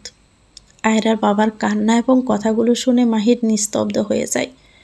কিছুক্ষণ পর গভীরভাবে দীর্ঘশ্বাস ফেলে বলল, আচ্ছা আপনার কথা রাখবো, তবে 3 বছর পর আমি চাই আমাদের সম্পর্ক নিয়ে আর কোনো বাধা না থাকুক। আমি আপনাকে কথা দিচ্ছি ওর ভবিষ্যৎ গড়ার জন্য আমি সব সময় ওর পাশে থাকব। আয়রার বাবা চোখ মুছে বললেন, ধন্যবাদ মাহির, আল্লাহ তোমায় উত্তম প্রতিদান দিক। মাহির আকাশের দিকে তাকালো। তার মনে প্রশ্ন জাগলো, 3 বছর পর কি আয়রা আমাকে আগের মতোই ভালোবাসবে নাকি দূরে সরে যাবে? তার মনে ভয় কাজ করলো, যদি এত অপেক্ষার পরও ওকে না পাই, যদি আয়রা দূরে চলে যায়। কিন্তু সে নিজেকে সান্ত্বনা দিল, সব কিছু আল্লাহর হাতে, আল্লাহ চাইলে সব কিছুই ঠিক হয়ে যাবে। মাহির মনে মনে দোয়া করল, হে আল্লাহ, আমাকে আরও ধৈর্য দাও, আমাদের ভালোবাসা অটুট রেখো। তবুও তার মনে প্রশ্ন রয়েই গেল, 3 বছর পর আয়রা কি সত্যিই আমার হবে? বর্তমানে ফিরে মাহির চোখ মুছল, নিজের ভিতরের ভার কিছুটা হালকা করার চেষ্টা করলো। নিজেকে মনে মনে বলল, 3 বছর অপেক্ষা করেছি, এবার সময় এসেছে সব কিছু ঠিক করার, আয়রাকে সে আবারও আগের মতো হাসি খুশি জীবনে ফিরিয়ে নেওয়ার। মাহির কিছু না বলে আয়রার ক্লাসের উদ্দেশ্যে হাঁটা শুরু করলো। ক্লাসরুমে ঢোকার সঙ্গে সঙ্গে সবাই উঠে দাঁড়ালো। সবাই তাকিয়ে রইল মাহিরের দিকে। মাহির একটি বাদামি রঙের ফিটেড স্যুট পরেছে, যার মধ্যে সাদা শার্ট এবং বাদামি টাই রয়েছে। স্যুটটি আধুনিক স্টাইলের এবং পরিপাটি করে পরা হয়েছে। তার চোখে একটি সাদা প্রেমের চশমা, যা তাকে আরও স্টাইলিস্ট এবং প্রফেশনাল দেখাচ্ছে। এছাড়াও তার হাতে একটি দামি ঘড়ি, যা তার আভিজাত্য এবং রুচিশীলতাকে আরও ফুটিয়ে তুলেছে। ঠোঁটের কোণে মুচকি হাসি লেগেই আছে, যা তার আত্মবিশ্বাসী এবং প্রফুল্ল ব্যক্তিত্বের প্রতিফলন। ছেলে ও মেয়েরা মাহিরকে দেখে মুগ্ধ নয়নে তাকিয়ে রইল। তার আত্মবিশ্বাসী ভঙ্গি এবং পরিপাটি পরিধানে যেন এক অনন্য আকর্ষণ ছিল। তার প্রতিটি দিকেই ছিল এক ধরনের স্নিগ্ধতা, যা সবাইকে মুগ্ধ করে তুলছিল। মাহির একবার ক্লাসরুমের দিকে চোখ বোলালো। এই মেয়ে। আয়রা আশেপাশে তাকালো। মাহির বাঁকা হেসে বলল, হে ইউ, তোমাকেই বলছি, চোরের মতো আশেপাশে তাকানোর দরকার নাই। মাহিরের কথা শুনে আয়রার আবার রাগ লাগলো। বসে রইল। আশেপাশের ছেলে মেয়েরা অবাক চোখে তাকিয়ে রইল তার দিকে। সবাই কানাকানি শুরু করলো। স্যার এসেছে পর থেকে আয়রার সাথে এমন কেন করছে? মেয়েটা সারাদিন জঙ্গলির মতো পর্দা করে আসে, তাই হয়তোবা। স্যার মনে হয় ভয় পেয়েছে। এইটা শুনে সবাই উচ্চস্বরে হাসা শুরু করলো। মাহির স্পিকার ঠিক করে রাগী কণ্ঠে বলল, সাইলেন্ট প্লিজ। এভাবে কানাঘুষা করার মানে কি? তোমরা টিচারকে সম্মান দিতে শেখোনি? সবাই ভয়ে চুপ হয়ে গেল। মাহির বলল, মিসেস আয়রা, আপনি সামনে এতগুলো সিট রেখে পিছনে কেন বসেছেন? সামনে এসে বসুন দ্রুত। আমার হাতে সময় নেই, আমি ক্লাস শুরু করব। আয়রা উঠে দাঁড়ালো। আশেপাশে একবার তাকালো। দেখলো সবাই মাহিরের দিকে তাকিয়ে আছে, কিছুটা ভয় নিয়ে। আয়রা সামনে এগোতেই মাহির সামনের দিকে সিট দেখিয়ে বলল, আপনি এখানে বসুন আয়রা। আয়রা সিটের দিকে তাকাচ্ছিল, আবার একবার মাহিরের মুখের দিকে তাকাচ্ছিল। এই লোক কেন এমন করছে? এমনিতে এই লোককে দেখলে পুরনো স্মৃতি মনে পড়ে। এখন আমি কিনা বসতে এই লোকের খুব কাছাকাছি। প্রথম প্রেম, প্রথম আবেগ, প্রথম ভালোবাসা সহজে ভোলা যায় না। আর মানুষটা যদি হয় স্বামী, তাহলে তো কোনো কথাই নেই। এই লোকটার ছবি আয়রা রোজ একবার ফেসবুকে দেখত। ছবি নিয়ে কত রাত যে কান্না করেছে ভাবতে আয়রা দীর্ঘশ্বাস ফেলল। মাহির ব্রু কুঁচকে বলল, মিসেস আয়রা, আমি আপনাকে সিটে বসতে বলছি, আপনাকে ভাবতে বলিনি। আয়রা থতমত খেয়ে গেল। মাহিরের দেখানো চেয়ারে গিয়ে দপ করে বসে পড়ল। মাহিরের দিকে তাকিয়ে রইল। এই মানুষটা এত সুন্দর কেন? ঠোঁট এত লাল কেন? আচ্ছা, লোকটা কি লিপস্টিক দেয় নাকি? মাহির এবার মুচকি হেসে স্পিকারে বলতে শুরু করলো, আপনারা সবাই সিএসসি ডিপার্টমেন্টের। আপনাদের সবারই মনে হয় কমন ইচ্ছে গুগলে জব পাওয়া। আমি কি ঠিক বলছি? সবাই বলল, রাইট স্যার। মাহির নিজের চশমা ঠিক করে হাসলো। সবার দিকে তাকিয়ে বলল, তো গুগলে জব পেতে হলে আপনাদের সবাইকে প্রোগ্রামিং শিখতে হবে, তারপর ধীরে ধীরে কাজ শুরু করতে হবে। এভাবে লেকচার শুরু করলো। মাঝে মাঝে আয়রার চোখাচোখি হলে মাহির রহস্যময় হাসি দিল। আয়রা তো যায় অবস্থা। না জানি এই নির্লজ্জ লোকটা আবার কি ফোনতে আসছে। আস্তে আস্তে সময় গনিয়ে আসলো। টানা 2 ঘন্টা পর মাহিরের লেকচার শেষ হলো। মাহির ক্লাস থেকে বের হওয়ার আগে পিছনে না তাকিয়ে বলল, মিসেস আয়রা, একবার অফিস রুমে দেখা করবেন, জরুরি কথা আছে। বলে মাহির দ্রুত হেঁটে চলে যায়। আয়রা সিট থেকে উঠে ভার্সিটির করিডোর দিয়ে হাঁটতে শুরু করলো। রাগে আয়রার মুখ লাল হয়ে গেছে। আমি ওই লোকটার রুমে একদম যাব না, ফালতু লোক একটা। আয়রা লিফটে উঠল, নিচতলার বোতাম চাপল। নিচে নেমে রিক্সা করে বাসার উদ্দেশ্যে রওনা হলো। মাহির অনেকক্ষণ ধরে অপেক্ষা করে বসে আছে। বডিগার্ড জয়ের দিকে তাকিয়ে বলল, কী রে জয়, আমার বউ গেল কোথায়? এখনও আসছে না কেন? জয় বলল, ম্যাম তো চলে গেছে। মাহির রেগে গিয়ে ভাবলো, আমার বউ আমায় এত ইগনোর করছে কেন? বউ পাখি, তোমাকে একবার কাছে পাই, তাহলে বুঝাবো আমাকে ইগনোর করার ফল কি। আয়রার বাবা বসে আছে। এটা কি আমি ঠিক করলাম মাহিরকে আয়রার থেকে দূরে রেখে? কিন্তু কী বা করার ছিল? আয়রা তো কখনোই নিজের ভালোটা বোঝেনি। আয়রাকে এই কষ্টটা না দিলেও কখনোই ভালোভাবে পড়াশোনা করতো না। কত জোর করে আয়রাকে ছোটবেলা থেকে পড়াশোনা করিয়েছি। ফ্ল্যাশব্যাক। যখন ক্লাস 9-এ পড়ে, আয়রা কান্না করতে করতে বলল, বাবা, আমি আর পড়াশোনা করব না। আয়রার বাবা বলল, কেন? আয়রা বলল, আমার পড়াশোনা করতে ভালো লাগে না বাবা। আয়রার বাবা বলল, পড়াশোনা করতে হবে মা, পড়াশোনা ছাড়া গতি নেই। আমি তো চিরকাল থাকবো না। আয়রা রেগে চিৎকার করে বলল, না বাবা, আমি পড়াশোনা করব না। আয়রার বাবা বলল, তুমি কি ভুলে গেছো তুমি জজের মেয়ে? তুমি পড়াশোনা না করলে মান সম্মান থাকবে না। আয়রা বলল, আমি পড়াশোনা করতে চাই না, কেন জোর করছো? মাহির যাওয়ার পর আয়রা কান্নামাখা গলায় বলল, বাবা, আমি আবার সুন্দর করে পড়াশোনা করতে চাই। যে মানুষটা আমায় অবহেলা করেছে তাকে আমি দেখিয়ে দিতে চাই আমি অশিক্ষিত নই। তারপরে আয়রা আবার এইচএসসি পরীক্ষা দেয়, গোল্ডেন এ প্লাস পায়। কিছুদিন নর্থ সাউথ ইউনিভার্সিটিতে অ্যাডমিশন পরীক্ষা দেয়, আর টপ 10-এর মধ্যে আয়রার নাম থাকে। আয়রা জিদ করে সিএসসি ডিপার্টমেন্টে ভর্তি হয়, কারণ মাহির সিএসসি ডিপার্টমেন্টের তাই। বর্তমানে আয়রার বাবার ফোনটা বেঁচে উঠল। মিস রুবি বলল, স্যার, আয়রা আমাকে 5 দিন ধরে গাড়ি নিয়ে যেতে নিষেধ করেছে, কি করব? আয়রার বাবা বলল, এখন কেন জানাচ্ছ? আগে জানাওনি কেন আমাকে? রুবি বলল, আয়রা মানা করেছিল। আয়রা রিক্সা থেকে নেমে ফ্ল্যাটের দরজা খুলল। হঠাৎই আয়রার ফোনটা বেজে উঠল। ভয়ে ভয়ে ফোনটা ধরল। আয়রার বাবা বলল, কি ব্যাপার আয়রা, এসবের মানে কি? তুমি নাকি 5 দিন ধরে গাড়ি ব্যবহার করছো না কেন? তুমি রুবিকে মানা করছো যে তুমি গাড়িতে চলাচল করতে চাও না, রিক্সায় কেন যাচ্ছ? তুমি কি ভুলে গেছো তুমি কার মেয়ে? আয়রা বলল, বাবা, আমি গাড়ি নিয়ে চলাচল করতে আমার ভালো লাগে না, কেমন জানি দম বন্ধ লাগে। আয়রার বাবা বলল, তুমি জানো না আমার শত্রু কত আশেপাশে, তবু এমন বিহেভ কেন করছো? আর তুমি জজের মেয়ে হয়ে সাধারণভাবে চলাচল করতে পারো না। তোমার জিদ বাদ দাও আয়রা, কালকেই গাড়িতে চলাচল করবে। আমি মিস রুবিকে বলবো তোমায় যেন গাড়িতে করে সব জায়গায় নিয়ে যায়। আয়রা কিছু বলা ধরলে আয়রার বাবা জাস্ট স্টপ বলে আয়রাকে আর কোনো কথা বলতে দেয়নি। আমার মুখের উপর কথা বলা একদম পছন্দ করি না। আয়রা ফোনটা কেটে বিছানায় ধপ করে বসে পড়ল, চোখ দুটো বন্ধ করে নিল, যেন সব শব্দ আর পরিস্থিতি থেকে নিজেকে দূরে রাখতে চায়। মনে মনে বলল, আমি কি ভুল, নাকি বাবা বুঝেন না আমার অনুভূতিগুলো? আমাকে সব সময় একটা খাঁচায় বন্দি করে রেখেছে। একটু পরে আয়রা উঠে জানালার কাছে গিয়ে দাঁড়ালো। বাহিরে রিক্সাগুলো চলছিল, সাধারণ মানুষের স্বাভাবিক জীবনের দৃশ্য। সেই দৃশ্য দেখে সে দীর্ঘশ্বাস ফেলল। বাবা কি কখনো বুঝবে আমি কি চাই? আমি সাধারণভাবে বাঁচতে চাই। এত আয়োজনের মধ্যে এত নিরাপত্তার ভিড়ে আমি শ্বাস নিতে পারি না। আয়রা রান্নাঘরে গিয়ে রান্না করতে শুরু করলো। তপসী মাছ ও ভাত রান্না করছে।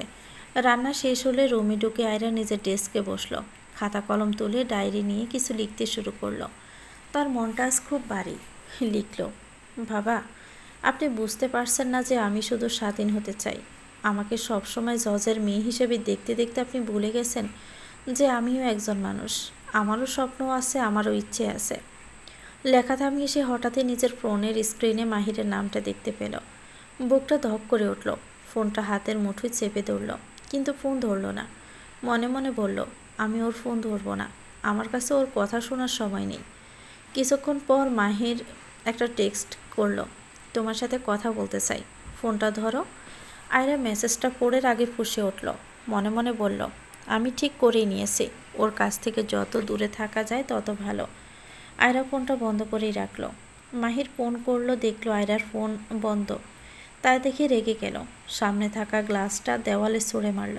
কিছু না বলে লিফটে উঠল। পিছন পিছন জয় উঠল। মাহির নিচতলার বোতাম চাপ দিল। লিফটে নামলো। মাহির নিজের গাড়ির দিকে এগিয়ে যায়। জয় পাশে বসে আছে, সে ডোক গিলছে। সে জানে তার স্যার কতটা রাগে, না জানি আজকে ম্যামের কি অবস্থা হয়। গাড়ি চলতে শুরু করলো। মাহির শক্ত হয়ে থাকা মুখটা দেখে জয় আরও অস্থির হয়ে উঠল। মাহির হাত শক্ত করে স্টিয়ারিংয়ে ধরা, চোখে যেন জ্বর বইছে। জয় ভয়ে ভয়ে বলল, স্যার একটু শান্ত হন, হয়তো ম্যামের ফোন বন্ধ থাকাটা কোনো কারণে হয়েছে। মাহির চোখে একবার জয়ের দিকে ঘুরালো, কিন্তু কোনো উত্তর দিল না। গাড়ির স্পিড ধীরে ধীরে বাড়তে লাগলো। জয় মনে মনে ভাবল, মাহির রাগ যদি এভাবে চলতে থাকে তবে আজ বড় কিছু ঘটে যাবে। আয়রা দুপুরের খাবার খেতে বসলো। টেবিলে রাখা ধোয়া ওঠা ভাত আর পাশে রাখা তপসী মাছের ঝোল দেখে একটু শান্তি অনুভব করলো। সারাদিনের ব্যস্ততার মাঝে এই খাবারটা যেন ওর জন্য একটু স্বস্তি নিয়ে এসেছে। চামচ দিয়ে একটু ঝোল তুলে ভাতের সাথে মিশিয়ে খেলো। তপসী মাছের হালকা মশলার স্বাদ মুখে লাগতে মৃদু হেসে উঠল। হঠাৎই আয়রার মনটা বিষণ্ণ হয়ে যায়। একে একে খেতে বসে তার মনে এক অদ্ভুত শূন্যতা ভর করল। এই শূন্যতা জন্ম থেকেই তার সঙ্গী। আয়রার মা নেই। জন্মের সময় মা তাকে পৃথিবীতে রেখে চলে গেছেন। তার জীবনে মায়ের স্মৃতি নেই, কিন্তু মায়ের অভাবটা প্রতি মুহূর্তে অনুভব করে। প্রতিবার খাবার খেতে বসলে মনের গভীরে একটাই প্রশ্ন জাগে, মা থাকলে তার জীবনটা কি এমন একা আর ফাঁকা হতো? তপসী মাছ মুখে দিতে দিতে চোখের কোণে পানি জমে উঠল। মায়ের অনুপস্থিতি যেন প্রতিদিনের জীবনের এক অবিচ্ছেদ্য অংশ হয়ে দাঁড়িয়েছে। আয়রার বাবা তাকে সবসময় আগলে রেখেছেন, কিন্তু মায়ের শূন্যতা কেউই পূরণ করতে পারেনি। খাবার গলার মধ্যে আটকে গেল। সে দ্রুত পানি খেয়ে নিজেকে সামলানোর চেষ্টা করল। মনে মনে সে আল্লাহর কাছে দোয়া করল, আল্লাহ, আমার মাকে জান্নাতের সর্বোচ্চ স্থানে রাখুন। আমায় শক্তি দিন এই শূন্যতা সহ্য করার। আয়রা খাবার খেয়ে উঠল। হঠাৎই কলিং বেল বেজে ওঠে। দরজা খুলে দেখলো যারা দাঁড়িয়ে আছে। যারা হাসি মুখে বলল, কেমন আছো ভাবি? আয়রা হাসি দিয়ে উত্তর দিল, আলহামদুলিল্লাহ, ভালো আছি। আয়রা হাসি দিয়েই উত্তর দিল। যারা একটু চিন্তা করে বলল, তোমার মুড কিছুটা অন্যরকম লাগছে, কিছু হয়েছে কি? আয়রা নীরব থেকে বলল, না কিছু না, আমি ঠিক আছি। যারা মাথা নেড়ে বলল, যে কোনো সময় আমি আসি তোমার পাশে। আয়রা বলল, আমার না ঘুম পাচ্ছে, তুমি ঘুমাবে? যারা হাসলো এবং বলল, তুমি ঘুমাও, আমি বরং তোমার বুক সেলফ থেকে কবরের আযাব বইটা পড়ি। আয়রা একটু চমকে গিয়ে বলল, ও, তুমি বইটা আবার পড়ছ? যারা মুচকি হেসে বলল, হ্যাঁ, মনে হয় অনেক কিছু শেখা উচিত এখন, বিশেষত এই সময়গুলোতে। আয়রা একটু থেমে গিয়ে বলল, ঠিকই বলেছ, তোমার উচিত বইটা পড়া, তবে আমি একটু বিশ্রাম নিব। আয়রায় বিছানায় গিয়ে শুয়ে পড়ল। কিছুক্ষণ পরে তার চোখ বুঝল সে গভীর ঘুমে চলে গেছে। মাহিরের গাড়ি আয়রার ফ্ল্যাটের সামনে এসে থামল। মাহির গাড়ি থেকে নেমে জয়ের দিকে তাকিয়ে বলল, জয়, গাড়িটা বাড়িতে নিয়ে যাও, আমি আসছি। জয় মাথা ঝাঁকালো, জি স্যার, এবং গাড়িটা চালিয়ে চলে যায়। মাহির কিছু সময়ের জন্য দাঁড়িয়ে রইল, যেন কিছু ভাবছে। তারপর সে আয়রার ফ্ল্যাটের দিকে এগিয়ে গেল। আয়রার ফ্ল্যাটে এসে মাহির কলিং বেল চাপে। দরজা খুলল যারা। মাহির বলল, তুই এখানে? যারা কিছু না বলে চুপচাপ দাঁড়িয়ে রইল। মাহির রেগে গিয়ে বলল, তুই রুম থেকে যা, আমার আয়রার সাথে কথা আছে। যারা দেখে মাহির রেগে আছে, তাই কোনো প্রশ্ন না করে চুপচাপে রুম থেকে বের হয়ে গেল। মাহির রুমে ঢুকে দেখল আয়রা গভীর ঘুমে তলিয়ে আছে। বিকেলের নরম আলো জানালার পাক দিয়ে এসে তার মুখের উপর পড়ছে, যেন আল্লাহ তাআলার সৃষ্ট এক অপার্থিব সৌন্দর্যের প্রতিফলন। তার মুখে প্রশান্তির ছাপ, নরম ঠোঁট, বন্ধ চোখের পাতা, সব কিছুই এমন নিখুঁত যে মাহিরের মনে হলো সে যেন জান্নাতের কোনো হুরকে দেখতে পাচ্ছে। মাহির মুগ্ধ দৃষ্টিতে তাকিয়ে রইল। ডোক গিলল মাহির। আয়রার এই রূপ দেখে মাহিরের যায় অবস্থা, কিন্তু মাহির চায় না আয়রার অনুমতি ব্যতীত কিছু করতে। সে পিস করে বলল, না, আয়রার ইচ্ছের বিরুদ্ধে কিছুই করব না আমি। বউ পাখি আমার আমানত, আমার কলিজাকে আমি সম্মান দিয়েই ভালোবাসব। মাহির কাছে গিয়ে আয়রার গায়ে কম্বল টেনে দিল। মনে মনে বলল, তোমার সম্মতি ছাড়া আমি কিছুই করব না, কারণ তোমার সুখই আমার ভালোবাসার আসল মানে। মাহির চেয়ার টেনে আয়রার মুখোমুখি বসল। মুগ্ধ দৃষ্টিতে আয়রাকে দেখতেই থাকল। প্রেয়সীর ঘুমন্ত মুখ দেখতে কি অপূর্বই না লাগে। মনের সকল রাগ প্রেয়সীর ঘুমের শব্দে মিশে যায়। প্রেয়সীর এই জান্নাতি রূপ দেখে প্রেয়সীকে গভীরভাবে ছুঁতে ইচ্ছে করে, কিন্তু আমি ছুঁব না প্রেয়সী, কারণ আমি জানি প্রেয়সী, আমি যদি তোমার অনুমতি ব্যতীত তোমায় ছুঁই, তোমার কোমল হৃদয়ে রক্তক্ষরণ হয়ে যাবে। তোমার রক্তক্ষরণ তোমায় পাগল প্রেমিক সইতে পারবে না প্রেয়সী। তোমার সুখ, তোমার শান্তি আমার সমস্ত চাওয়া পাওয়ার উপরে। তাই তোমার এই ঘুমন্ত মুখের প্রশান্তি দেখে আমি তৃপ্ত থাকি প্রেয়সী। মাহির আয়রার ডান হাতটা নিজের হাতে নিল। হাতটা খুঁটিয়ে দেখতে শুরু করলো। হাতের আঙ্গুলে মেহেদি দেওয়া, আঙ্গুলগুলো কুচকুচে কালো হয়ে আছে। মাহির হাসল। মনে পড়ল কিছুদিন আগে ফেসবুকে পেজে পোস্ট করেছিল, মেয়েদের মেহেদি রাঙা আঙ্গুল দেখতে সত্যি অপূর্ব লাগে। মেহেদির লালিমায় মাখা সে আঙ্গুলগুলো যেন সৌন্দর্যের এক অনন্য প্রতিচ্ছবি। প্রতিটি নকশা, প্রতিটি রেখায় লুকিয়ে থাকে এক অন্যরকম মাধুর্য। এমন রূপ দেখে চোখ যেন ঠিক করে যায়। হৃদয় মুগ্ধ হয়ে বলে ওঠে, সৌন্দর্যের সত্যিকারের মানে এটাই। মাহির আয়রার দিকে ঝুঁকে আয়রার গাল স্পর্শ করল। আস্তে আস্তে একা একা বলল, প্রেয়সী, আমার ফেসবুক পোস্টটা দেখে তুমি মেহেদি দেওয়া শুরু করেছ। জানো, তোমার এই মিষ্টি ভালোবাসার ছোঁয়ায় নিজেকে পাগল লাগে।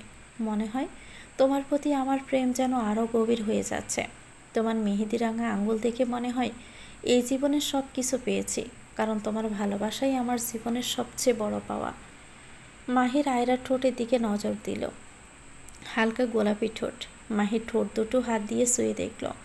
তোমার এই কমলার মতো দেখতে ঠোঁট দুটো আমাকে অনেক টানে প্রেয়সী। তোমার ঠোঁটের মিষ্টি রং আর আকার যেন এক অপূর্ব চুম্বন, যা আমার সমস্ত অনুভূতিকে অভিভূত করে তোলে। আয়রা গভীর ঘুমে হঠাৎ মনে হলো কেউ তার ঠোঁট দুটো নিয়ে নাড়াচাড়া করছে। হঠাৎ ভয় পেয়ে বিছানা থেকে লাফ দিয়ে উঠে দেখলো মাহির বসে আছে। চোখ ডলে আবারও তাকালো। একা একা বলল, না না, ভুল দেখছি না তো? ঘুমের ঘরে কি দেখছি কে জানে। এই আপনি বারবার আমার কল্পনায় এত কেন আসেন? একটুও শান্তি দেন না কেন? 3 বছর ধরে খালি কল্পনায় আসেন। মাহি ঠোঁট চেপে হাসল। ভাবলো তার প্রেয়সী তার কথা ভাবে। প্রেয়সীর মনেও তার জন্য একটি জায়গা আছে। মাহিন হেসে বলল, তা কি করলে মনে হবে আমি এখানে বাস্তবেই আছি? আয়রা আবার লাফ দিয়ে উঠে বিছানা থেকে নামল। তার মনে পড়ল সেদিন একটা জিনের গল্প পড়ছিল তার কথা। আয়রা চিৎকার করলো, জিন, ও আল্লাহ গো, বলে দোয়া ইউনুস পড়া শুরু করলো। মাহির রেগে বলল, এই তুমি কি পাগল হয়ে গেছো?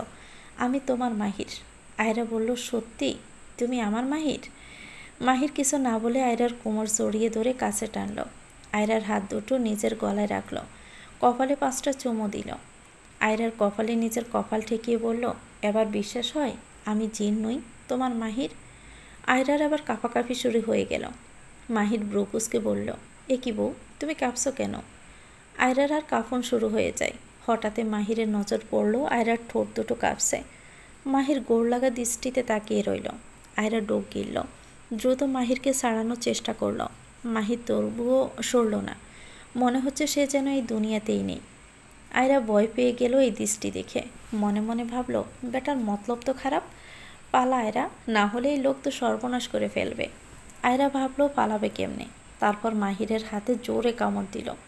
মাহির আহ বলেই শব্দ করে ওঠে। আয়রা দৌড়ে বাথরুমে গিয়ে দরজা আটকিয়ে দিল। মাহির বলল, সুইটহার্ট, এসব কি করছো? আমার হাতে কামড় দিয়ে চোরের মতো বাথরুমে গিয়ে দরজা আটকিয়েছো কেন? আয়রা রেগে বলল, আমি আপনার মতলব ভালো করেই বুঝি, ওকে? আপনি যে আস্ত একটা নির্লজ্জ লোক তা ভালো করেই আমি জানি। মাহির দরজা ধাক্কাতে ধাক্কাতে বলল, বউ দরজা খোলো। আমি তো বেশি কিছু করব না, শুধু একটু আদর করব।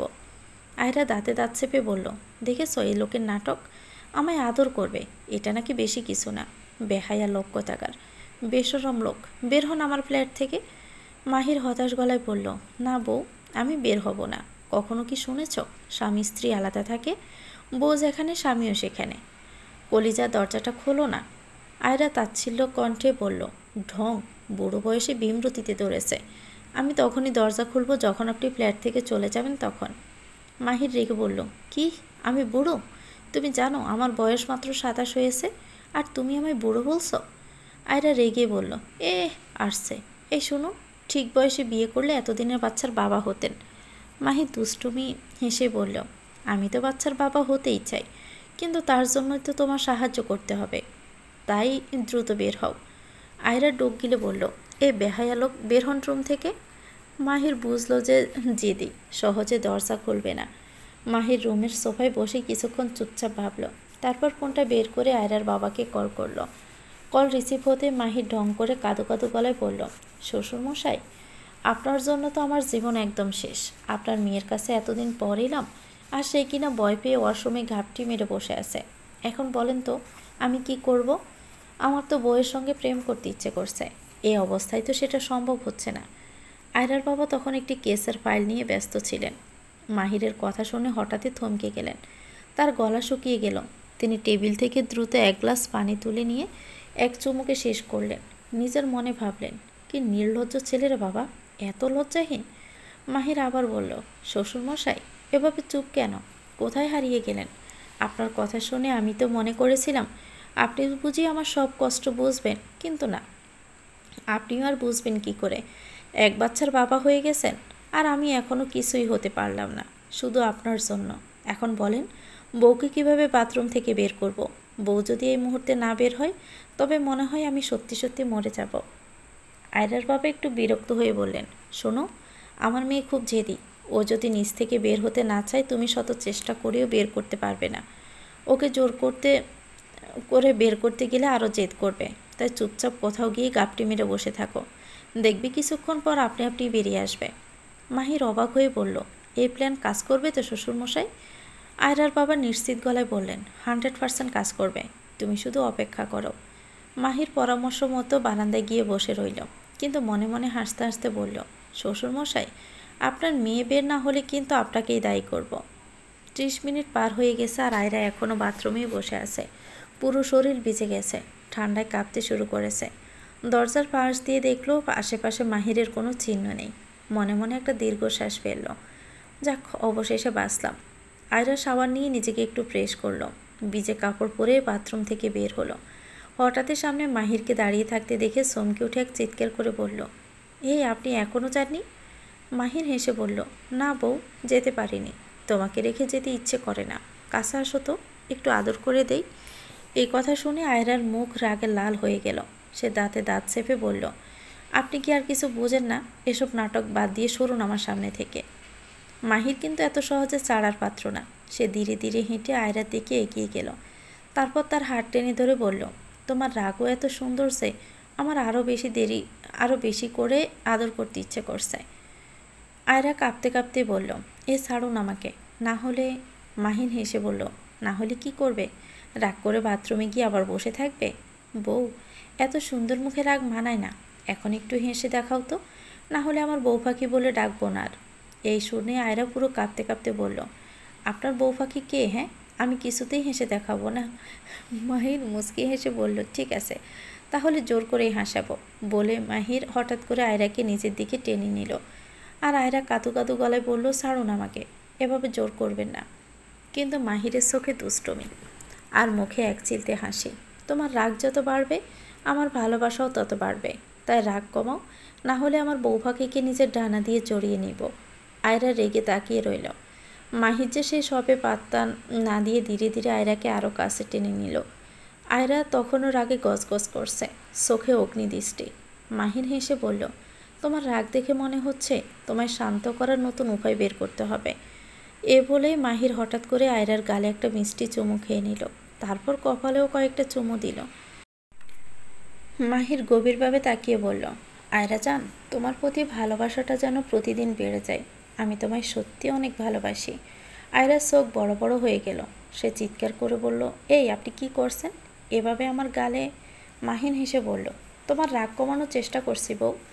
আয়রা রাগে লাল হয়ে বলল, আপনি কি জানেন না আমি আপনার এই পাগলামি একদমই সহ্য করতে পারি না। আর ভালোবাসার নামে এই অতিরিক্ত আদর টাদর আমার একেবারেই পছন্দ না। মাহির মুচকি হেসে বলল, তুমি যত রাগ করবে আমি তত ভালোবাসবো। তোমার রাগই আমার কাছে মধু, আর তোমার বকা তো আমার প্রাণের সঙ্গীত। আয়রা হাত দিয়ে মুখ ডেকে বলল, আল্লাহ, আমি কি করে পাগলের সঙ্গে থাকব। মাহির ধীরে ধীরে আয়রার হাতটা ধরে তার আঙ্গুলগুলো দেখতে লাগলো।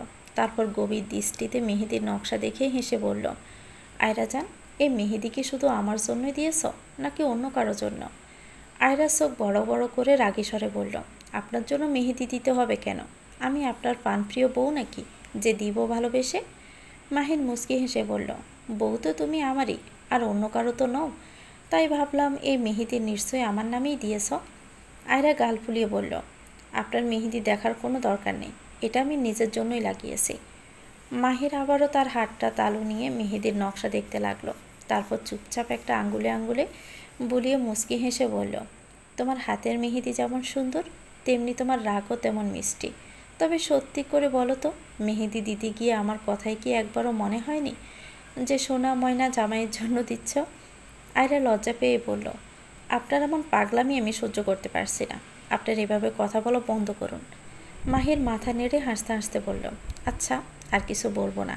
তবে একটাই কথা, তুমি যতই অস্বীকার করো না কেন, তোমার এই মেহেদির রং আমার ভালোবাসার মতোই গভীর আর চিরন্তন। মাহির ধীরে ধীরে আয়রার আঙ্গুলে চুমু দিল। চোখে একরাশ ভালোবাসা নিয়ে বলল, তোমার এই হাতের প্রতিটি আঙ্গুল যেন আমার জীবনের সবচেয়ে দামি সম্পদ। মাহির আরেকটা চুমু দেওয়ার জন্য আঙ্গুল কাছে নিয়ে যেতে আয়রা তড়িগড়ি করে হাত সরিয়ে বলল, হাত ছাড়ুন। আপনি কি বুঝতে পারছেন না এটা ঠিক হচ্ছে না? মাহির কোনো জবাব না দিয়ে আয়রার কোমর জড়িয়ে ধরে নিজের কাছে টেনে নিল। আয়রার হাতের আঙ্গুলের সাথে নিজের আঙ্গুল মিলিয়ে নিয়ে গভীর দৃষ্টিতে তার চোখে তাকিয়ে বলল, তোমার রাগের আগুনে পুড়ে যেতে যেতে আমি প্রস্তুত, কারণ সেই আগুনে তোমার নাম যেন মনের প্রতিটি কোণে ছড়িয়ে পড়েছে চিরকালীন এক দগ্ধ স্মৃতি হয়ে। আমি চলে গিয়েছিলাম, বিশ্বাস করেছিলাম তুমি হয়তো শান্ত হবে, কিন্তু তুমি তখনও আমার জন্য অপেক্ষা করেছিলে, এমন এক নিষ্ঠুর অপেক্ষা যা আমি কখনো অনুধাবন করতে পারিনি।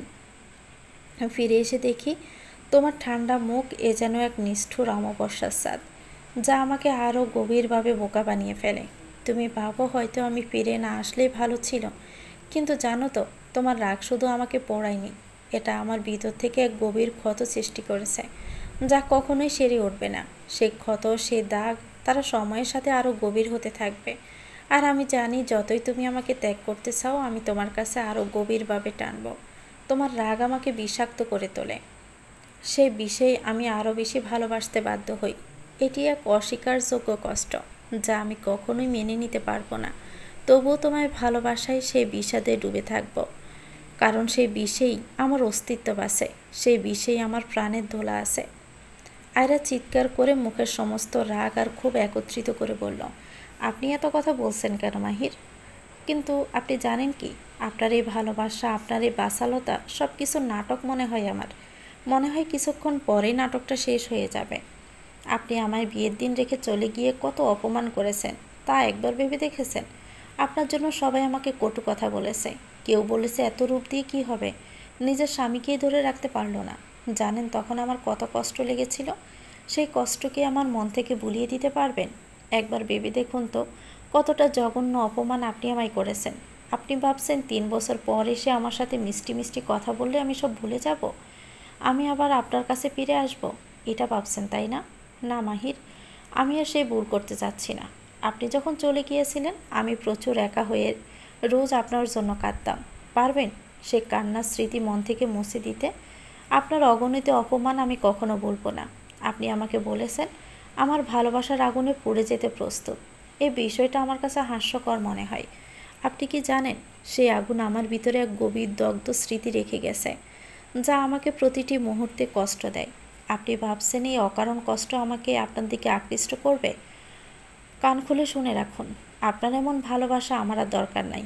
যে ভালোবাসা 3 বছর দূরে রাখতে পারে, সে ভালোবাসা আমি চাই না। আপনার ভালোবাসায় ডুবে থাকতে আমি আর প্রস্তুত নই। আমি বুঝে গেছি আপনার ভালোবাসা কী, সেটা খুব ভালো করেই বুঝে গেছি।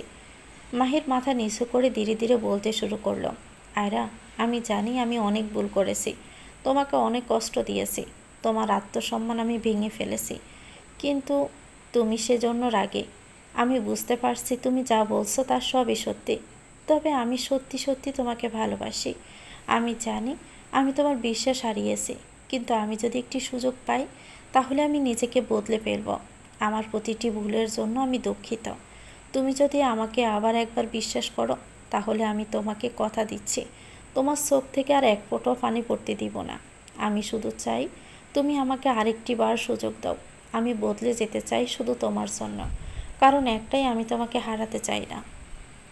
আয়রা মাহিরকে ধাক্কা দিয়ে দূরে সরিয়ে দিল। তার চোখে ক্ষোভ আর কষ্টের ছাপ স্পষ্ট, কিন্তু মাহির এক মুহূর্তের জন্য থেমে থাকলো না। সে ধীরে ধীরে আয়রার দিকে এগিয়ে এসে আবার তাকে নিজের কাছে টেনে নিল। আয়রা একাধিকবার তাকে ঠেলে সরিয়ে দিতে চেষ্টা করলো, কিন্তু মাহির তাকে শক্ত করে আঁকড়ে ধরল। মাহির আয়রার কপাল ও গালে একের পর এক অসংখ্য চুমু দিল, যেন তার সমস্ত অনুভূতি প্রকাশ করতে চায়। তারপর মাহির আয়রাকে নিজের বুকের সাথে জড়িয়ে ধরে খুব ভালোবাসার সুরে বলল, ভালোবাসি আয়রা জান, তোমার প্রতি আমার এই ভালোবাসা কখনোই শেষ হবে না আয়রা জান। মাহিরের বুকের মধ্যে আয়রা মাথা রেখে লেগে থাকায় মাহির আরও গভীরভাবে আয়রাকে জড়িয়ে ধরল। যতই তুমি আমাকে দূরে ঠেলে দাও না কেন, আমি তোমাকে ছাড়ব না। তুমি শুধু আমার। তোমাকে পাওয়ার জন্য আমাকে যদি পৃথিবীর শ্রেষ্ঠ খারাপ ব্যক্তি হতে হয়, তাহলেও আমি রাজি বউ পাখি, বলে আয়রার চোখে চুমু দিতে গেল। হাত দিয়ে আয়রার চোখের পানি মুছে দিতে দিতে বলল, এই চোখ থেকে পানি পড়ুক তা আমি একদমই চাই না কলিজা। তোমার চোখের অশ্রু আমার হৃদয় ভেঙে দেয়। তুমি জানো না, তোমার এক ফোঁটা কান্না আমার পৃথিবীকে অন্ধকার করে দেয়। আমি চাই এই চোখে শুধু হাসির ঝিলিক থাকুক, আর সেই হাসির আলোয় আমার জীবন উজ্জ্বল হোক। তুমি সুখেই থাকো কলিজা, কারণ তোমার সুখেই আমার শান্তি।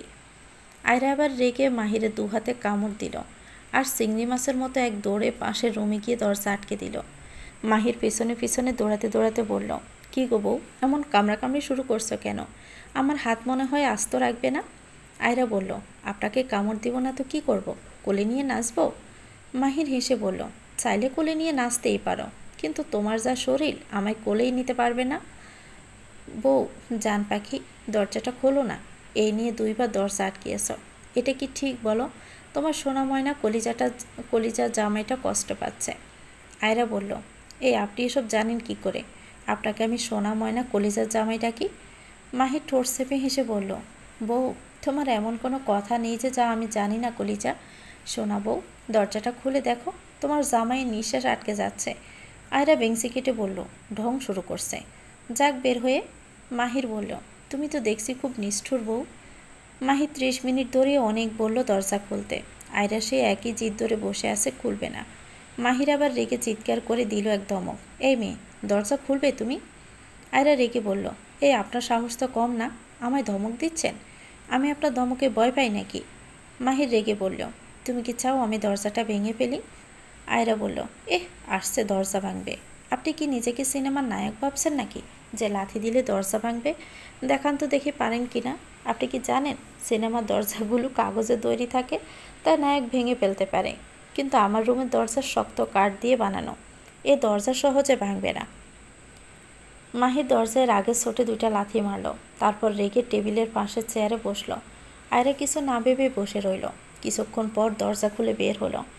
মাহির দরজা খোলার শব্দ পেয়ে ঘুমানোর ভান করল। আয়রা দেখল মাহির টেবিলে মাথা দিয়ে ঘুমিয়ে আছে।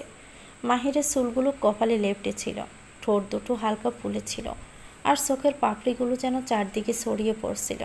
আয়রা ডুব গিলল, এত সুন্দর একজন পুরুষ হতে পারে, সেটা মাহিরকে না দেখলে হয়তো কখনোই বুঝতে পারত না। চোখ সরাতে চেয়েও পারল না। আয়রা ডুব গিলল, এত সুন্দর পুরুষ হতে পারে সে মাহিরকে না দেখলে বুঝতেই পারত না। আয়রা ধীরে ধীরে মাহিরের দিকে তাকিয়ে রইল। মনে মনে ভাবল, এ মানুষটা এত রাগী অথচ এত কোমল, এত সুন্দর অথচ এতটা জেদি। এমন মানুষ কি সত্যি আমার জীবনে থাকবে, নাকি শুধু কল্পনাই রয়ে যাবে? মাহিরের ঘুমন্ত চেহারার দিকে তাকিয়ে থাকতে থাকতে আয়রার রাগ যেন কোথায় মিলিয়ে গেল। সে ধীরে ধীরে হাত বাড়িয়ে মাহিরের কপালে লেপ্টে থাকা চুলগুলো সরানোর চেষ্টা করল, কিন্তু হাত মাঝপথেই থেমে যায়। নিজের ভিতরে দ্বিধাকে দমিয়ে রেখে হাত আবারও গুটিয়ে নেওয়া ধরতে গেলে আয়রা নিজেকে বোঝালো, না, এভাবে নিজের মনের দুর্বলতা দেখানো যাবে না। কিন্তু হৃদয় যেন কথা শুনতে চাইছিল না। মাহির হঠাৎই নড়ে চড়ে উঠল, আর সাথে সাথে আয়রা দ্রুত পিছনে সরে গেল, যেন কিছুই ঘটেনি এমন ভাব ধরল। ঠিক তখনই মাহির খপ করে তার হাতটা ধরে ফেলে। আয়রা বিস্ময়ে তাকিয়ে আছে। কিছু বুঝে ওঠার আগে মাহির তাকে টেনে নিজের কোলে বসিয়ে দিল। মাহির আয়রার কাঁধ নিজের মাথাটা রাখল, গভীর মমতায় দুহাত দিয়ে আয়রার কোমর জড়িয়ে ধরল। মাহির চোখ খুলে মুচকি হেসে বলল, তুমি কি আমার চুল ঠিক করতে চেয়েছিলে? আয়রা চমকে গিয়ে বলল, কিছু না, আপনি চুপ থাকুন। মাহির হেসে বলল, আমার চুল ঠিক করতে ভয় পাচ্ছ? তোমার এই ভয়টাও কিন্তু আমার কাছে বেশ মিষ্টি লাগে। আয়রা বিরক্ত হয়ে বলল, আপনার সাথে কথা বলারও ইচ্ছে নেই, আপনি সবসময় নিজের মতো করেই ভাবেন। মাহিন হেসে বলল, হ্যাঁ, কারণ আমার ভাবনায় তুমি আসো, তোমাকে ছাড়া কিছু ভাবতেই পারি না। মাহির আয়রা চুলের গ্রান নিতে নিতে বলল, কি শ্যাম্পু ইউজ করো আয়রা যান? মাহিরের এমন আচরণে আয়রা স্তব্ধ হয়ে গেল। কিছু বলতে গিয়েও গলার শব্দ হারিয়ে ফেলল। মাহিরের শক্ত হাতের বাঁধনে আটকে থাকা আয়রার হৃদস্পন্দন যেন আরও জোরে জোরে বেজে উঠল। মাহির ধীরে ধীরে আর চুলের ঘ্রাণ নিতে নিতে বলল, তোমার এই ছোটো ছোটো লজ্জাগুলো আমাকে আরও বেশি পাগল করে দেয় জানো তো। তোমাকে ছাড়া আমি এক মুহূর্ত ভাবতে পারি না। আয়রা কাঁপা কাঁপা গলায় বলল, আপনি কি করেন এসব? ছাড়ুন আমাকে, এটা ঠিক না। মাহির মুচকি হেসে বলল, ঠিক না? তোমার প্রতি আমার ভালোবাসা দেখানো কি ভুল? না আয়রা জান, তুমি আমার, শুধু আমার। তোমার থেকে দূরে থাকাটাই 3 বছর আমার জন্য নরকের মতো ছিল। আমি আর সহ্য করতে পারছি না। আয়রা চোখ নামিয়ে বলল, আপনি কি বুঝতে পারেন না এই সম্পর্কটা এত সহজ না? আপনি যা করছেন আমি বলতে পারবো না। মাহি তার কণ্ঠে গভীর মায়া এনে বলল, আমি জানি তোমার কষ্ট হয়েছে, কিন্তু আমি সেই কষ্টগুলো মুছে দিতে চাই আয়রা জান। প্রতিটি দিন প্রতিটি মুহূর্তে তোমাকে এত ভালোবাসা দেব যে তোমার কোনো অভিযোগ থাকবে না। মাহি তার চুলে একটা গভীর চুমু দিল। আয়রা অসহায়ের মতো একপাশে তাকিয়ে বলল, আপনি এভাবে জোর করবেন না। মাহি তার কোমরে বাঁধা হাতটা আরও শক্ত করে বলল, এটা জোর না, এটা ভালোবাসা, আর আমি এই ভালোবাসা দিয়েই তোমার সব অভিযোগ দূর করব। আয়রার আগে টকবক করতে করতে মাহিরের হাতে কামড় দিল। মাহির ব্যথায় একটু চমকে উঠে বলল, বউ, এত কামড়াও কেন? আমার মাংস কি খুব মিষ্টি নাকি, তাই কামড় দিতে ভালো লাগে? বলে মাহির হেসে ফেলল। এরপর আয়রার রাগ কমানোর জন্য তার গালে হালকা করে একটা চুমু দেয়। আয়রা রেগে চোখ বড় বড় করে বলল, আপনি কি করছেন এসব? আমার থেকে দূরে থাকুন। মাহির মিষ্টি হাসি দিয়ে বলল, তোমার থেকে দূরে থাকা তো অসম্ভব বউ, তুমি তো আমার জীবন। আয়রা আবার রেগে গেল। চোখের আগে জিলিক নিয়ে মাহিরের দিকে তাকিয়ে বলল, ছাড়ুন আমাকে, আপনি দিন দিন সীমা ছাড়িয়ে যাচ্ছেন। তো ভিউয়ার্স, গল্পটির নাম হচ্ছে অভিমানী হৃদয়ের প্রতীক্ষা, লিখেছেন পাপড়ি জাহান। এটা গল্পের প্রথম অংশ। পরবর্তী অংশ পেতে চ্যানেলটিকে সাবস্ক্রাইব করে আমাদের সাথে থাকবেন। ভিডিও ভালো লাগলে একটি লাইক দিয়ে দিবেন, কমেন্ট করে জানাবেন কেমন লেগেছে। আল্লাহ হাফেজ, আসসালামু আলাইকুম।